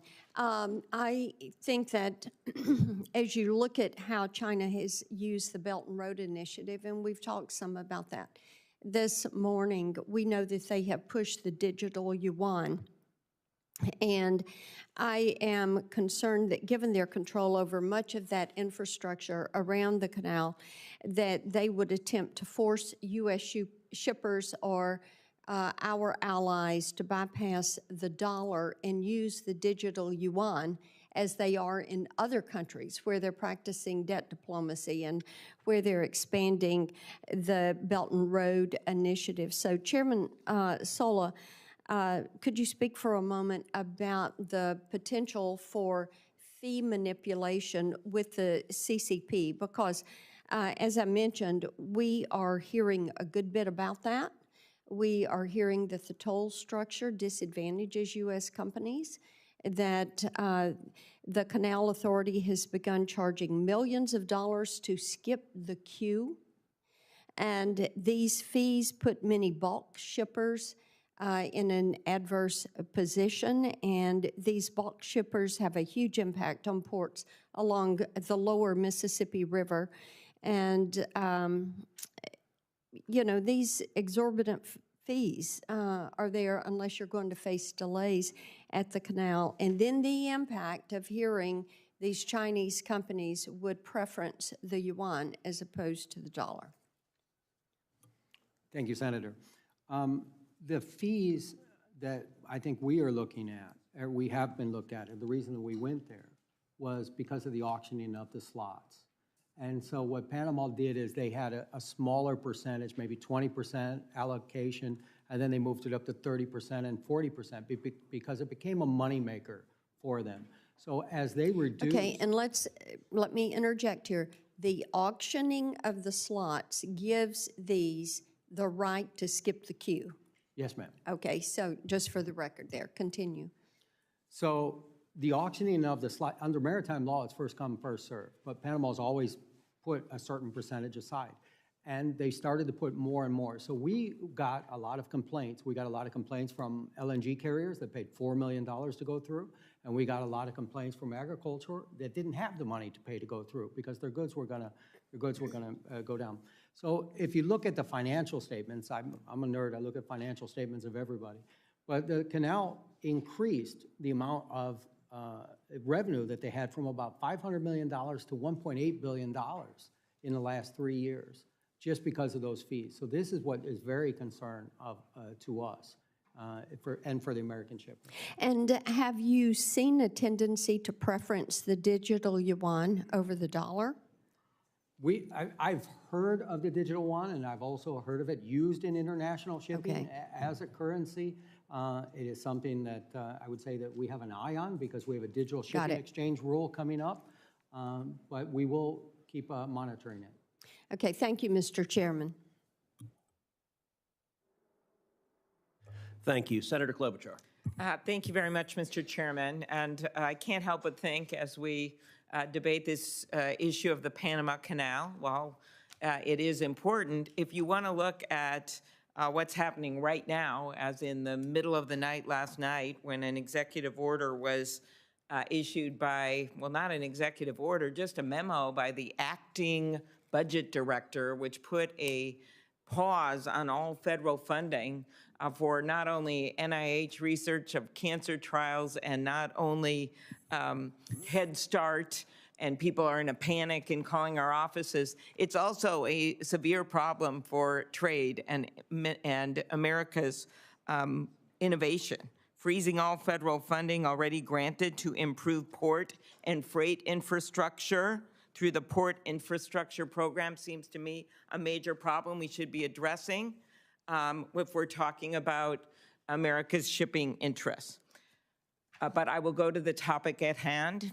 The Panama Canal is a critical trade corridor that allows for American farmers, other businesses to reach international customers. I care a lot about this shipping issue. As many of you know, Senator Thune and I joined forces 2 years ago to pass a very important bill that took on the international shippers in terms of giving more power to the Maritime Commission in taking on the rates they were charging businesses and farmers and manufacturers in America. And it actually immediately had an impact because they knew what was coming their way and continues to. I'll get to that in a minute. But I do want to raise with you, Commissioner Maffei, do you know of any instances where the United States has been singled out or treated unfairly under the neutrality treaty in the operation of the canal? I do not. I would add that one of the reasons why saying the U.S. is disproportionately affected by raises in canal fees and other kinds of fees at the canal is because the United States disproportionately utilizes the canal. Right, and that's something that would affect the total number of fees, and we know it is a critical trade corridor, and want to continue to use that corridor and be treated in a fair way. But I do think one of the things that hasn't been brought out as we look at the periods of congestion or reduced capacity at the canal, which we know have occurred, like we saw with last year's drought, can delay shipments, increase transportation costs, potentially leading to higher consumer prices. Commissioner, what steps can be taken to minimize disruptions and prevent cascading costs for consumers during periods of operational strain? At the Panama Canal? Yes. I mean, the main thing is that, you know, companies, importers and exporters need to make sure that they have very resilient supply chains. Depending on any one sea lane is awfully risky in this very, very difficult to predict world. It's one of the reasons why the Panama Canal is so important. In fact, it may be a bigger reason than a particular transit or line transit is the fact that it is there in case something goes wrong on the other end of the world, say, for instance, the Suez Canal, right? And it's that lack of redundancy right now that has been a big problem. And frankly, one of the reasons why shipping costs have gone up, because if you have to go all the way around Africa or go all the way around the Americas, you are taking fewer ships. So Thank you, Mr. Kramik. In your testimony, you described how drought reduced imports at U.S. ports. Do these reductions affect prices for American consumers, or could they? Yes. Okay, thank you. I love that short answer. Ocean Reform Act, I mentioned. Back to you, Commissioner. Has that law improved the ability of shippers to have unreasonable charges waived or refunded by ocean carriers? As we know, this has been a major problem for our carriers, which can translate into prices. And talk about how it has empowered shippers to file complaints against unreasonable practices by the carriers. By the shippers, of course, you know what I mean. I don't mean the carriers themselves. I mean the people that are trying to do business and sell their stuff. So American exporters, American importers. American exporters. Absolutely. Look, I don't have a lot of time, but yes, it has had a tremendous effect. We have seen instances of waiving or forgiving detention demurrage fees or even refunding go way up. We've seen settlements go up with the major carriers. We've seen a lot more cases filed, so many, in fact, that we used to have one administrative law judge, now we have 3, and they still have too many cases. So a huge impact. And are you concerned, I'll just end where I started, are you concerned about freezing funding that has already been granted for port and infrastructure improvement right now, given what we're trying to do with American ports so we can make stuff here and ship it instead of having it all come to us? That's a complicated question. I'll just say at the Federal Maritime Commission, we try to do an awful lot with less. As the New York Times reporter has pointed out, we are funded at approximately our entire annual budget, about 1 hour of the container ship industry's profits during the COVID pandemic. Because of that legislation and subsequent appropriations, that's more like 68 minutes now. It's still a fraction of it. I don't know where, and I don't believe the chairman knows. Well, of course, we only found this out 12 hours ago at midnight from an unknown bureaucrat. So our hope is that we will be able to give you those numbers to show what will happen to infrastructure if we simply freeze funding for all of these things across America. Thank you. Thank you. Senator Budd. Thank you, Mr. Chairman. Again, thank the panel for being here. It's good to see you all. Mr. Sola, the November 2024 report from the U.S.-China Economic and Security Review Commission, it details China's efforts to deepen ties with countries across Latin America and the Caribbean. So, Mr. Chairman, I'd like to ask unanimous consent to enter that report into the record. Mr. Chairman, if that's okay? Without objection. Okay. All right. Thank you. All right. I think it's important to view the Chinese Communist Party, CCP, activities in the Panama Canal Zone in the context of CCP's broader efforts to further access Latin America's markets and obstruct American interests in our own backyard. Mr. Sola, would you agree with that? That you see the CCP activity and hopefully to interrupt America's interest in the region? Definitely an economic interest, Senator. I was able to travel there a few years ago to see this firsthand and see the CCP's encroachment. So in your experience, are there noticeable differences in port operations when they're controlled by Chinese companies and financed or backed by Chinese loans? And if so, would you explain that? We have a wonderful example because we have a U.S. Port there, SSA, out of Washington State, that I actually worked on the development of that many years ago and helped develop that. That used to be a former United States Navy submarine base, and we converted that. As far as the 2 ports that we have, they're completely different. We have one as a major infrastructure footprint and also a container port that's moving 4 million containers a year. That is almost, I mean, that's really phenomenal amount. That's more than Miami, Fort Lauderdale, and you probably got to get Tampa and a little bit of Jacksonville in there to get that type of volume. And on the other side, we have a very small port, but it's a very strategic port on the Atlantic. So how are the operations done? Yeah, I don't know how they don't make money. I mean, if you want to come you know, right down to it, is if they've been operating the port for 20 years and they say that they haven't made any money, so they haven't been able to pay the government. That's what concerns me, is I don't believe that we're on a level playing field with the American ports. Appreciate that, Mr. Kramik. What would be the consequences for U.S. trade and for the U.S. economy if access to the canal was suddenly revoked or significantly decreased for U.S. shippers? It would be pretty catastrophic, Senator. And we have a good example. I mean, we've experienced that with the denial of the Red Sea right now, being able to use that. And as Chairman Maffei said, having to go around the continent of Africa, 40% longer voyages, significant more costs and crew, maintenance, fuel, and even emissions. Do you have a ballpark of the difference if they're able to transit the canal versus go around South America? I don't have a figure. I can tell you it in days, and it depends. 13 days. So it's about 30 days if you can go through the canal, about 40 days right now because we can't use the Suez Canal if you want to go and go from, say, Asia cargo going to U.S. East Coast. Thank you. Mr. Sola, another question. China's pouring billions of dollars into infrastructure projects all over Central and South America. And one example is in Ecuador. China made a deal with them to fund a $3.4 billion hydroelectric dam. There's 17,000 cracks already, and there's a lot of corruption. Ecuadorian officials, they've been imprisoned, sentenced on bribery charges.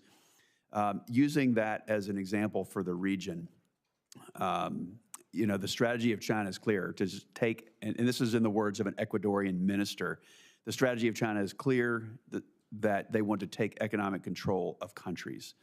In Panama, for instance, it's about 7.7% of their GDP, as I understand it. So using Ecuador as an example, should Congress be concerned that China could extract significant leverage over Panama, given the outsized role and revenue from the canal that it plays in their finances?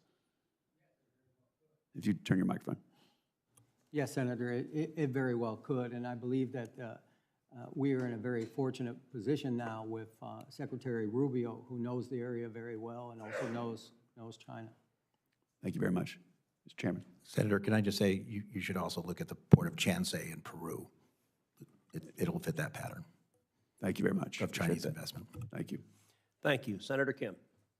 Thank you, Chairman. Thank you to all of you for coming on out here. I'll be honest with you, when I talk to some of my constituents in New Jersey about this, they mostly understand this issue right now because of the words of President Trump. So if you don't mind, I just kind of wanted to start there and work backwards. So Chairman Sola, you know, President Trump said, quote, China is operating the Panama Canal. We didn't give it to China, we gave it to Panama, and we're taking it back. I guess I just wanted your assessment there. Is China operating the Panama Canal? Chairman, Senator Kim, I never discredit anything that President Trump says. Well, I guess I would ask you. He has a different briefing book than I do. Mm-hmm. What I can say is that the Panama Canal is operated, as far as I know, by the ACP, the Panama Canal Authority, mm-hmm.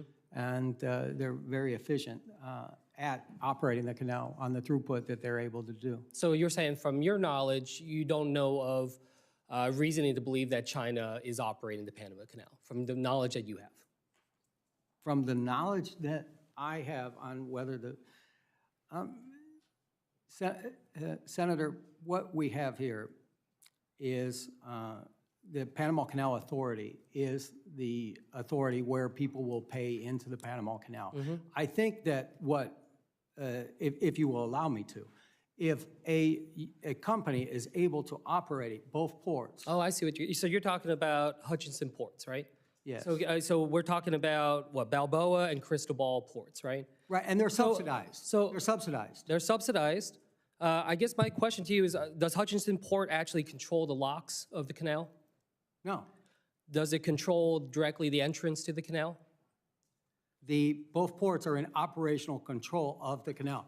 In order for those ports to operate, the canal has to give them a special permit. And the reason is because when they're bringing a ship in or bringing a ship out, they block the traffic of the canal every single time. I see. So they have to have pilots, two pilots that go in there. Is Balboa or Cristobal ports under the jurisdiction of the Panama Canal Authority?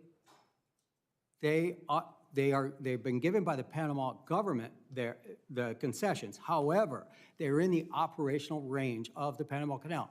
Does that make those two ports under the jurisdiction of the treaty? Let me say this, because I was in Panama when the Panama Canal was turned over. We didn't just give back the Panama Canal. We also gave back all the land and all the water on the entryway to it, and including what we had was a lot of military bases along there. So as soon as you come out of the Panama Canal, and I invite you to come there, I'll be happy to take you. I'd love to come. Yeah, well, let's make that happen. So as soon as you come out of the locks, you run into Corozal, which was a former military base. Corozal is run not by Panama, by the Panama Canal Authority. It's run by the Panama government. After you pass that, you run into the port of Balboa. So what I'm trying to say is that when we talk about the Panama Canal Authority, they operate only where the ships go up and go down and come out. After that, you have where the pilots, will take you on the boat and take you off. So is it operational control of the Panama Canal? Yes, because the pilots are the ones that have to bring you in there and bring you out. And again, every time a ship goes into one of those ports, they block the traffic of the Panama Canal. Yeah.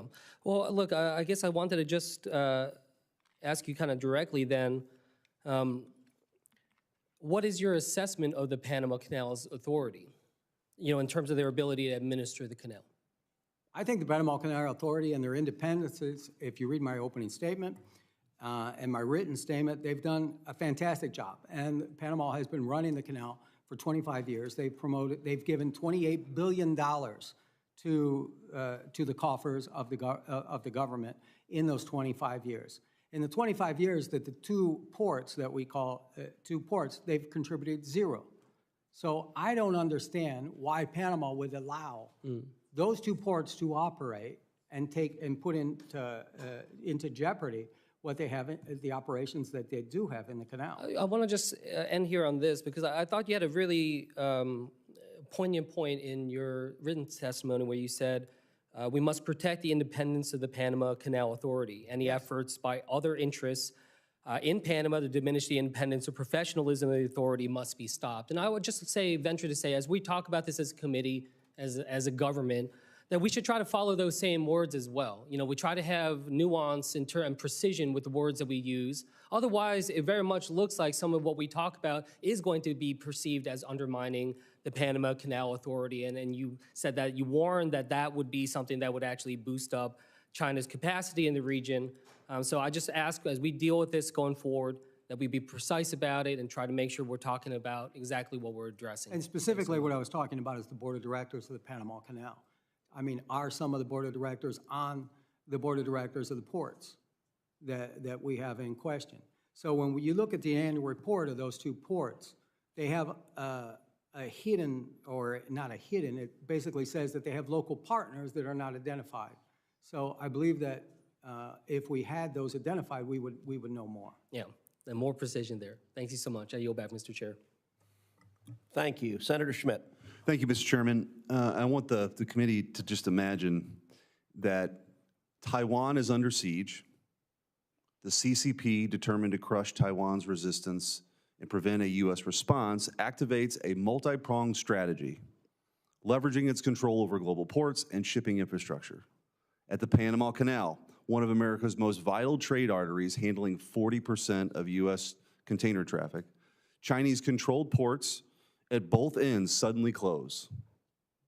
Ships carrying food, oil, and military supplies are turned away because of technical difficulties, paralyzing the global economy. Gasoline prices soar, supermarket shelves empty, and supply chains collapse within days. China's state-owned ZPMC, which supplies 80% of U.S. port cranes, has equipped their cranes with cellular modems that create exploitable vulnerabilities. These cranes at U.S. ports mysteriously malfunction, halting critical operations. Factories close, millions lose their jobs, and the economy grinds to a halt. While this scenario may seem hypothetical, it is entirely plausible. Therefore, the canal must remain neutral, and the U.S. must ensure the CCP does not encroach on our vital economic and national security interests. In 2017, Senators Markey, Schatz, and Rubio urged President Trump to address China's aggressive maritime actions. Their warnings apply today as China's growing control over critical infrastructure, ports, and strategic waterways like the Panama Canal pose an unacceptable threat. America is sleepwalking into a carefully laid Chinese trap. And fortunately, people like President Trump aren't falling for it. I'm glad he's raised this issue. This dangerous complacency must end. That's why last week I introduced a Senate resolution to safeguard the Panama Canal from Chinese influence. It calls on Panama to expel Chinese entities in foreign control and honor its neutrality under the 1977 transfer agreement. The cost of inaction is too great. And I'll offer this up for anyone, but I think the biggest concern here is this Belt and Road Initiative. We've talked about it creating a debt trap, which is true. And building a bridge in Bangladesh is very different than this.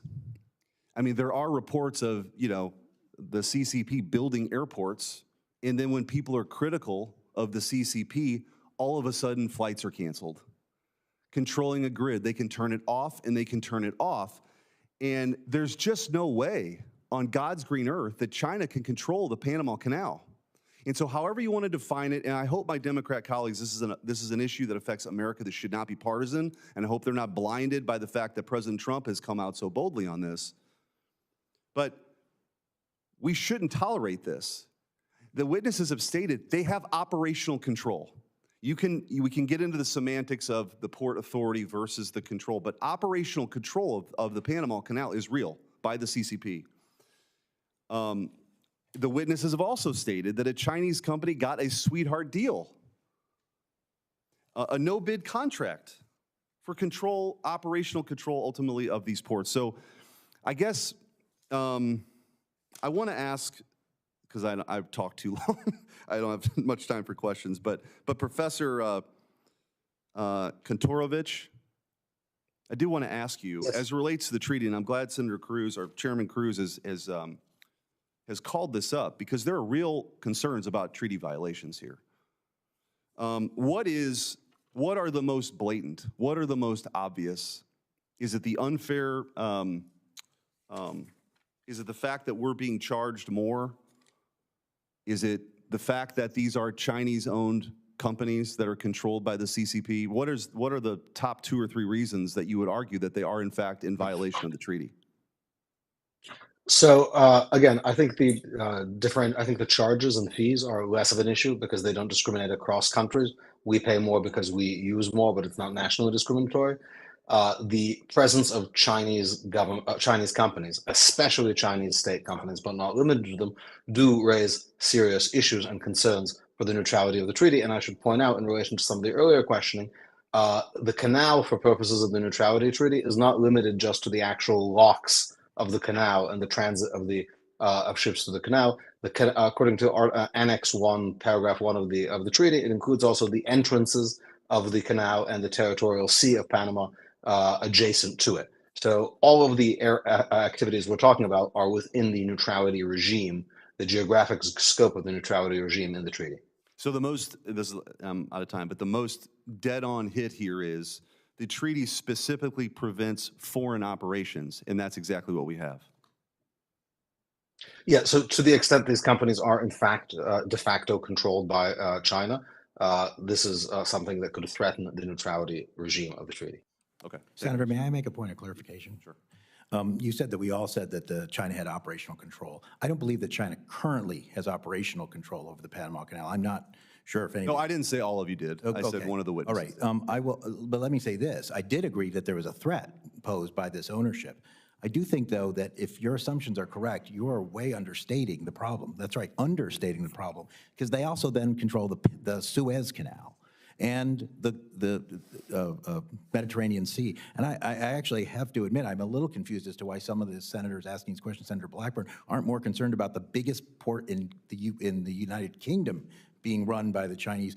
Petraeus in the port nearest Athens, one of the biggest ports in the Mediterranean, is not just run by a Chinese-linked company, it's run directly by a Chinese-owned company.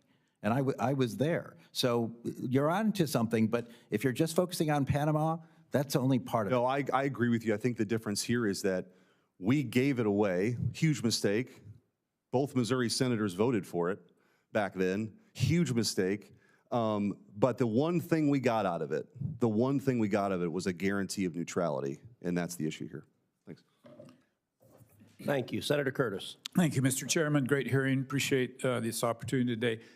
I'd like to touch on something I haven't heard discussed today, and that is, unfortunately, China is not the only hostile country that exploits Panama to endanger our national security. Iranian vessels under the Panamanian flag registry have been a problem for many years.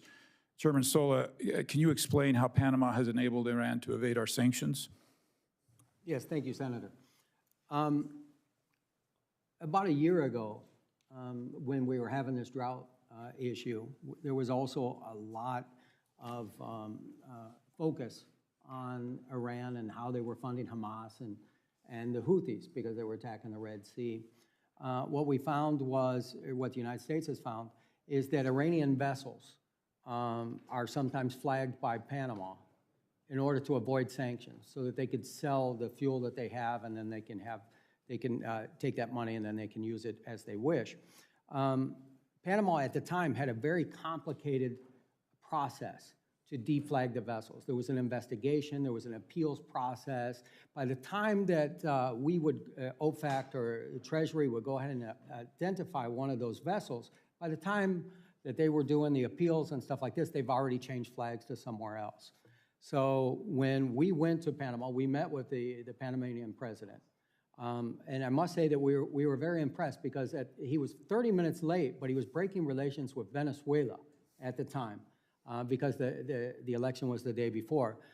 We explained to him the situation. The very next day, we met with the Maritime Minister, with U.S. Embassy personnel, and Panama actually adjusted their appeals process so to make it more expedient. So if the United States or OFAC would come and say that this Iranian vessel is avoiding sanctions, now we have a process in place to go ahead and do that. And 53 vessels were deflagged because of that meeting. If you would keep working on that, because that's a big deal, and thank you for that answer. Let me also go to, we've hammered on this a little bit, and I've heard several times some of you acknowledge that the interest from China is an economic threat to us. But let me come back to this defense. I think we've asked a number of times in different ways, but let me go back to the analogy of China puts a blockade on Taiwan, and we're trying to move ships into that area quickly. Can any of you say this is not just an economic threat to the United States, but a defensive threat as well? At the FMC, it's not our area of expertise. We'll leave that to the military experts. I will just say that, to me, an economic threat is a military threat. I mean, it's indirectly, but it is. Yeah, I just, but I noted the in terms of what you're directly reference asking, to economic. we at the Federal Maritime Commission don't have that area. Chairman? I would say that my biggest concern is that when a Chinese contractor gets a contract in Latin America, they usually put a clause in there that they bring their own workers in from China. And these workers are housed in camps outside. And these camps will have guards on them, and they will have, sometimes they in Panama, for example, they have barbed wire around the camps.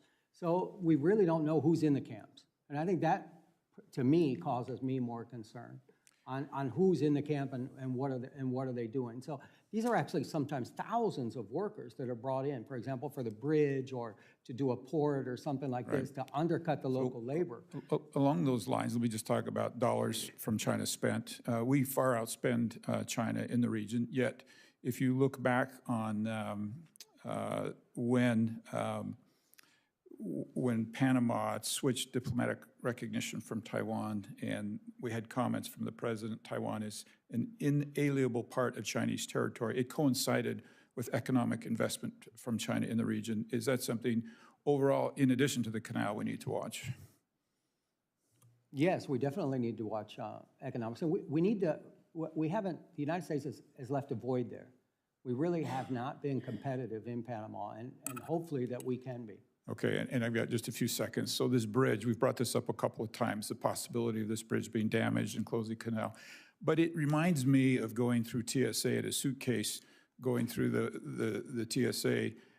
Is there any reason that China can't watch or do whatever they want from this bridge to see what, get the intel from these containers? And does that concern anybody? Well, it definitely concerns Southern Command because they brought it up on numerous occasions that there could be some sort of surveillance or something like that on the bridges. Okay, I yield my time. Thanks, Mr. Chairman. Thank you. Senator Moreno. First of all, thank you, Chairman, for putting this hearing together. I think it's very timely. Mr. Sola, I heard you say that, it kind of rang in my head. You've navigated the canal 100 times. I mean, that's you have pretty good experience.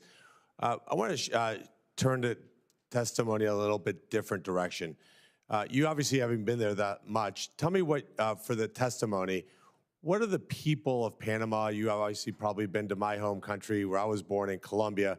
What is the sentiment among the people for how they feel about America?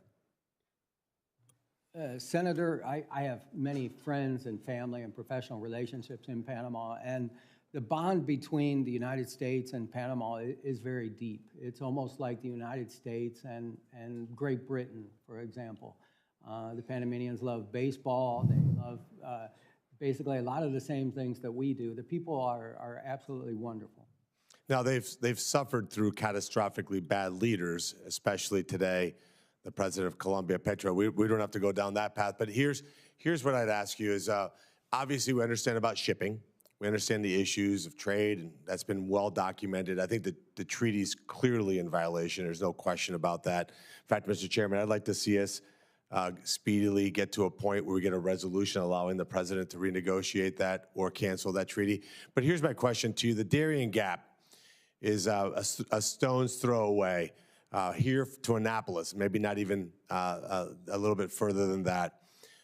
It used to be this insurmountable piece of geography that separated Colombia from Panama, but it's now used as a massive human and drug trafficking operation. The presence of multinational gangs, multinational criminal organizations in that area, primarily, I will suggest, funded by the Chinese. You don't have to comment on that. But what is the impact of these transnational gangs, this increase in human and drug trafficking doing to maritime activity along the canal? Senator, the Darien Gap is one of the most dangerous treks that I think anybody can do, and thank God for the new policy that we have on migrants and people coming into the country, because countless people have been harmed, died, or even, very bad things happen to them through there. On transnational gangs, I mean, anytime that there's money in a black market, they're going to go ahead and they're going to fill that void. So hopefully, as I understand, the Darien Gap is not being utilized very much right now because people are coming to the United States and now cannot come in. Right, but the point is, like, what is the impact on maritime activity there? In other words, security, Mr. Kramik, has got to be an issue for your members. And having that increased presence of transnational gang activity, drug trafficking, you're talking about billions and billions of dollars. Cocaine production in Colombia is at an all-time high. What impact does that have on your members?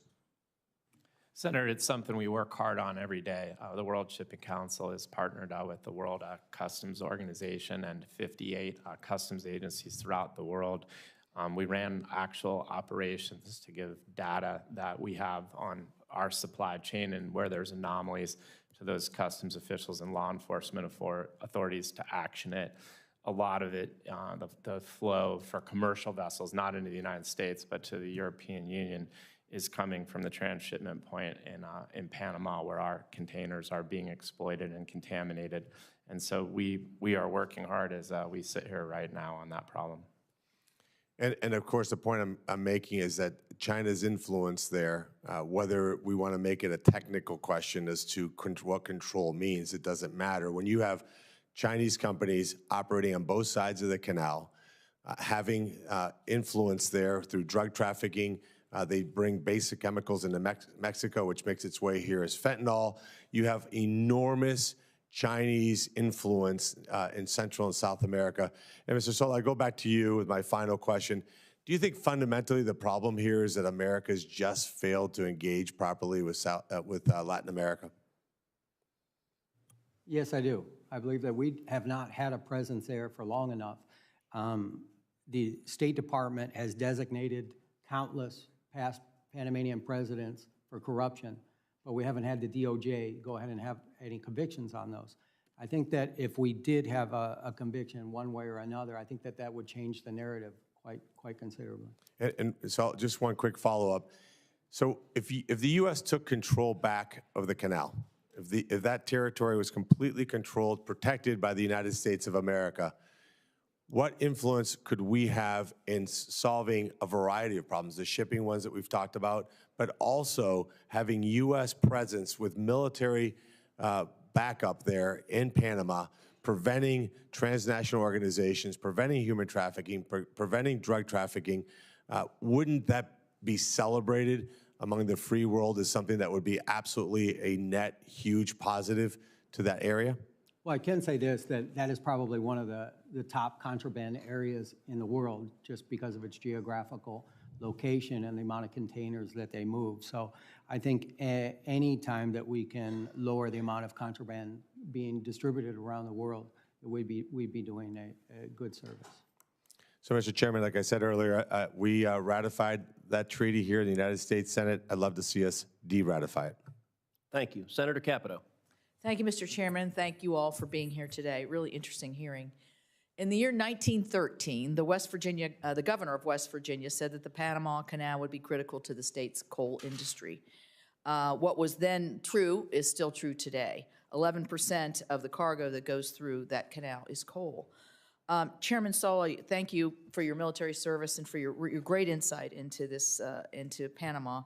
I know that the draft restrictions have been brought up already today, but the fact that bulk goods like West Virginia coal and other forms of energy cannot always be fully loaded to go through the canal is a major problem. I know they're investing about $900 million to try to make the canal more resilient, but what ways can we assure that our state's energy exports are actually getting where they need to go when they need to get there? That's a very good question, Senator, and the bulk and the coal are probably the most affected by the draft restrictions that we have. The container ships and the passenger vessels have a much lighter draft. We talked extensively with the Canal Authority and also with the government of Panama on how they need to add water to the fresh water to the system. They're losing about 1 or 2% a year. So if they continue this way, the Panama Canal will be severely diminished by up to maybe 40% by 2050. So fresh water is definitely the key to this. I know that they are working with the Army Corps of Engineers. We've seen some of those studies, and they have put a variety of options out there for the Canal Authority to go ahead and take advantage of. Let me ask this probably quite simple question is why would they be in opposition to putting more fresh water in the canal?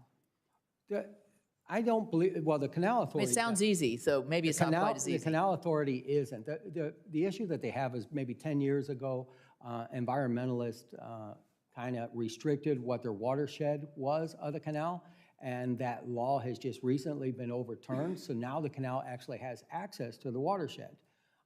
So what they have to do is a major infrastructure project to go ahead and pull that water in. Mm-hmm. And at the same time that they are saving up or raising the fees for the major infrastructure project, they're giving more and more money to the national coffers. So it's up to about $2.4 billion right now, and they're saving for the infrastructure project.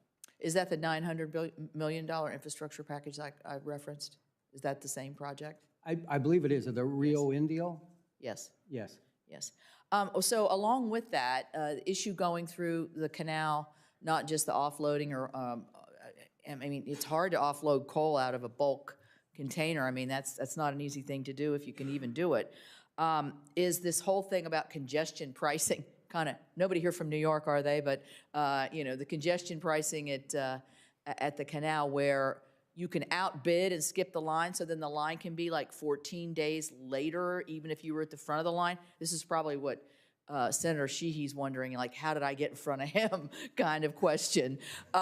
So how is that working, and is that fair, and who makes the judgment? That to me, you were talking about corruption, that to me sounds like you could really be padding somebody's pockets here to be able to jump the line and have a significant effect. Yeah, Senator, it is a auction system. It is being utilized more and more, and it is what I was most concerned about and continue to be most concerned about. Not necessarily right now because the unusual draft restrictions are not going on, but if there is another water shortage, the regular toll revenue has increased in terms of the canal, but what was really increased is the special revenue that they get from various fees and from this this auction thing.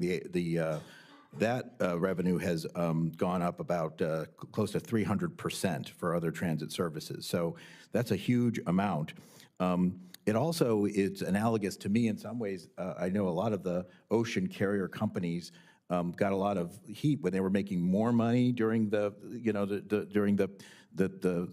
lack of the congestion during COVID. Well, this is sort of similar. They're providing fewer transits, and at the same time, they're making more money because of a market mechanism. Though, you know, talking about the Chinese Communist Party. Well, this is the other way. This is capitalist, but it is a different way of allocating space that they're utilizing more and more to make more and more money. Now, I have no idea. To the best of my knowledge, the money is going back to the Panamanian government. I don't know of any reason to doubt that, but that is a big cost. And as I said before, it does disadvantage certain kinds of cargoes because they might feel that they don't, you know, they're on a ship which doesn't prioritize its time passage as much as other kinds of cargoes. I don't know how that affects coal. All right. Thank you very much. Thank you. Senator Sheehy. How long would it take China to block the canal for our usage if they decided to do it? I know you're not military experts, but I think you've been in the canal 100 times. You're all experts on the industry. If they wanted to deny our usage of it, how long would it take them to do it? Senator, I can say that prior to the year 2000, the canal had a quick reaction force that kind of took all possibilities into consideration, either a ship be installed in the canal or to be able to move one out. I don't know what those capabilities or what the planning for that would be. So effectively, we don't have a ready response. But if China, I'm sure Southern Command does. I don't like the mindset that's kind of pervaded that there's this far off hypothesis that. But Senator, you're not talking to military experts. We're here because it's commercial reasons. But this isn't a military question. I mean, if he's driven the canal 100 times and you are a maritime expert, you know, a couple of years ago, as you remember, you know, I think it was the Ever Given jackknifed in the Suez Canal. That's not a military operation. That's a ship that turns sideways. So if China chose to, how fast could they close the canal to our usage? Well, they could probably do a similar thing, but it would more be an act of terrorism than it would be because they have facilities there. Most of this discussion has involved the economic threats that China is bringing up because of the Belt and Road Initiative and having these investments in other countries. But yeah, I mean, it's not hard to close off a waterway. Panama Canal is actually quite vulnerable in terms of infrastructure. It's not, you know, this is not a fort or militarily reinforced location. Now you're getting to the end of my knowledge of that. But no, it would not take long, but I don't know what it has to do with, it's not accelerated because they have people at either port, unless you believe that they're, in theory, it's easier to infiltrate those ports with Chinese spies than it is other kinds of things. But that's totally out of my purview.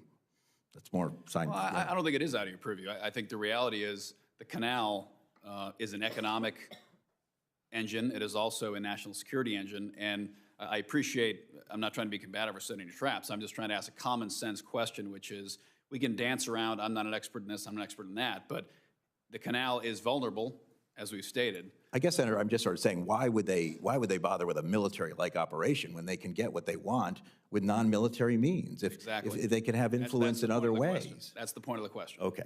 Is we segregate ourselves artificially in a way that they do not. We segregate ourselves, well, let's talk about military, let's talk about intelligence, let's talk about economics. China doesn't work that way. It's a whole of government approach. They don't draw a delineation between an economics discussion and a military one. And their attack may not look like Pearl Harbor. It may look like an everyday ship that decides, it pulls into the locks and blows itself up, and now the locks are non-functional for our usage, and we can't support an inter-ocean fleet transfer. And our ability to defend it, as you referred to, Chairman, is now inhibited by the fact that we no longer have the military infrastructure around the canal that we did just as recently as 1999. So from a commercial perspective, do the shipping companies have concerns over the security of the narrow waterways? We've got Straits of Malacca, we've got Suez Canal, we've got Gibraltar, we've got Panama. Is that a concern that's thrown around in the boardrooms of the largest shipping corporations in the world? Senator, I think it's something they think about every day. I mean, really, it's drawn into sharp relief with the Red Sea that it was it's what I call a pink flamingo. Like there's black swans that just come up, and there's pink flamingos that you can see but you don't act. But no one really thought a whole lot that one of the most important waterways in the world could be denied, and moreover, that it could be denied for such a sustained period. The good news is that and denied, I might add, by a disaffected non-state actor of Bedouins running around with rocket launchers, who also managed to beat us in a 20-year war in Afghanistan. But my point to saying all this is we're just debating operational control of the canal. Yet it seems very clear to all of us that a very simple act can debilitate the canal and eliminate our ability to use it in a matter of minutes with no warning. And we have no ability to intervene or stop that. To me, that means we do not have operational control of the canal. Thank you, Chairman. Thank you. I'm told Senator Young is on his way, so I'm going to ask a couple of questions and give him a few minutes to get here. Chairman Sola, you have a deep understanding of Panama and the canal from personal experience, in addition to your work on the Federal Maritime Commission. One example of China's influence with the Panamanian government was the effort to seize land near the Pacific end of the canal to build a new Chinese embassy, including your land. Can you describe your personal experience, including how Panama ignored property rights as it sought to appease China with the new embassy? Yes, Senator. About 10 years ago, the maritime business of my family expanded tremendously. And we were given a concession to build a marina on the Pacific area of Panama. We also incorporated a cruise component to that. We brought the cruise companies to Panama. This would have been the very first cruise port in the Pacific. We spent millions of dollars on consultants with Atkins Global, Moffett and Nichols, all the best consultants in the world. And everything was fine. When Panama turned over to Belts and Roads, they told us that concession was going to be nationalized. Then what they did is they rescinded our concession for the property. We were going to build the cruise port for $30 million, U.S. private funds. They gave the concession to a Chinese competitor and paid the Chinese competitor to date $300 million to build that cruise port. It's going to take the Panamanian people 375 years to get it back. I'm from Miami. That's the most expensive cruise port in the world, by far, by passenger. In addition to that, they took where our land is going to be for the marina, they designated that to be the embassy for the People's Republic of China. So what happened next is absolutely appalling, because when I went to the U.S. Embassy and I went to Commerce Department, they told me to fill out a complaint. When I filled out the complaint, I went to my senator at the time, it was Bill Nelson, and I remember that I was denied being able to even file a complaint because the land that the Chinese embassy, or the land that was going to be used by the Chinese embassy, my environmental permit for the marina was going to expire in 6 months. So the United States Commerce Department would not even allow me to file a complaint. So I brought that issue here. And thanks to the good work of, at the time, I think it was Chairman Nelson and Chairman Wicker, that we were able to unwind that. After about 6 years, Panama did the right thing and returned the land to my family. Very instructive. Senator Young. Thank you, Chairman, for holding this important hearing. Thank you, gentlemen, for being here. The Panama Canal underpins our current economic strength and national security. When 40% of U.S.-bound container traffic depends on a single waterway, we cannot afford unilateral toll hikes that choke out competition and leave our smaller carriers or our Midwestern exporters on the hook. For instance, in my home state of Indiana, manufacturing firms and farmers rely on consistent, reasonably priced shipping routes to move heavy machinery, auto parts, and ag products like corn and soy. If the Canal Authority's auction system prices them out, the ripple effects on American jobs and supply chains could be devastating. Chairman Sola, given our enormous stake in the canal's operation, do you believe Congress or the FMC should more aggressively use existing legal authorities or even create new legislative tools to block or penalize toll practices that disproportionately harm U.S. shippers and exporters? Thank you, Senator, for the question. And I grew up in Goodland, Indiana, so that you know. Fantastic.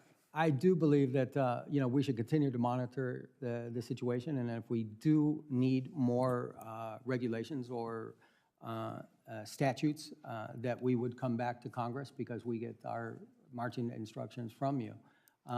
Moving the agricultural products that we get out of the Midwest all over the world and through the country, not only do we focus on the Panama Canal, but we also focus on about $5 trillion worth of goods coming in and leaving the United States here at the Federal Maritime Commission. So it's definitely one of our main concerns.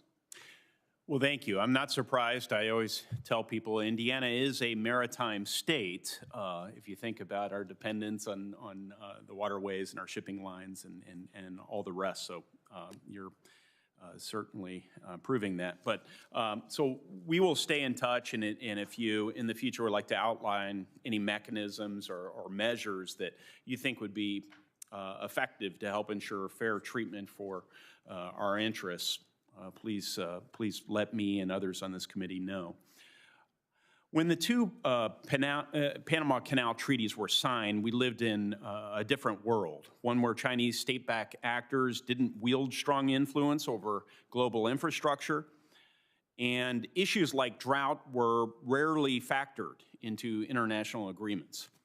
As we all know, times have certainly changed, but the United States is still the canal's biggest customer, and quite frankly, we have every right to expect an operational framework that acknowledges our modern security and economic challenges. States like Indiana, with robust exports, feel these impacts, even if we're far from the canal itself. Chairman Sola, and then I'll allow others to respond. In light of evolving conditions, especially increased foreign investment from China, do you believe the U.S. should explore a more comprehensive update or supplemental protocols to these decades-old treaties? I definitely believe that we should support U.S. investment, and not having an ambassador for so long has been detrimental to us, especially as the case that I just mentioned earlier, where we didn't have an ambassador and we had a U.S. company in need of service. So however we can promote U.S. investment, especially in infrastructure, this is where China is definitely beating us with the belts and roads, where they understand that. And I believe that, our Exim Bank and our DFC is so limited in what they can do by the restrictions that they have, that we're not able to invest into infrastructure like we should. I hope the administration will prioritize this ambassador spot as nominations are made. I hope we'll prioritize it in the Senate. My colleagues on the Democratic side of the aisle will be warm to that nomination and moving it quickly. Something both parties, frankly, have fallen short on in recent years is prioritizing these. But other comments, Mr. Maffei? Yeah, well, Senator, it won't surprise you since you and I served together in the House that I actually am pretty bipartisan. I agree with the chairman on what he said. I will say that that certainly we need to look at other kinds of ways to get U.S. companies in positions where they can truly compete with the Chinese and some of these things. And blaming it all on Panama really misses the point. I've seen the same thing in Greece, where Greece didn't want to give the concession of its largest port to a Chinese company, but because of its financial difficulties, it was getting pressure from international organizations such as the IMF, Europe, and even maybe some in the United States to do so. So I just ask you to look at that. And I do want to say one quick thing. You're right about the cost, and as I said before you were able to get here, the Panamanians are making far more on their canal than they ever had before. That's not necessarily a bad thing as long as it's going to the right place, but where they're really making the money is on these auctions, and that is why it remains a concern of mine, I'm sure the chairman's, and that is where we are looking at potentially are using our authority under Section 19 of the Merchant Marine Act, where we could, if we can show that it is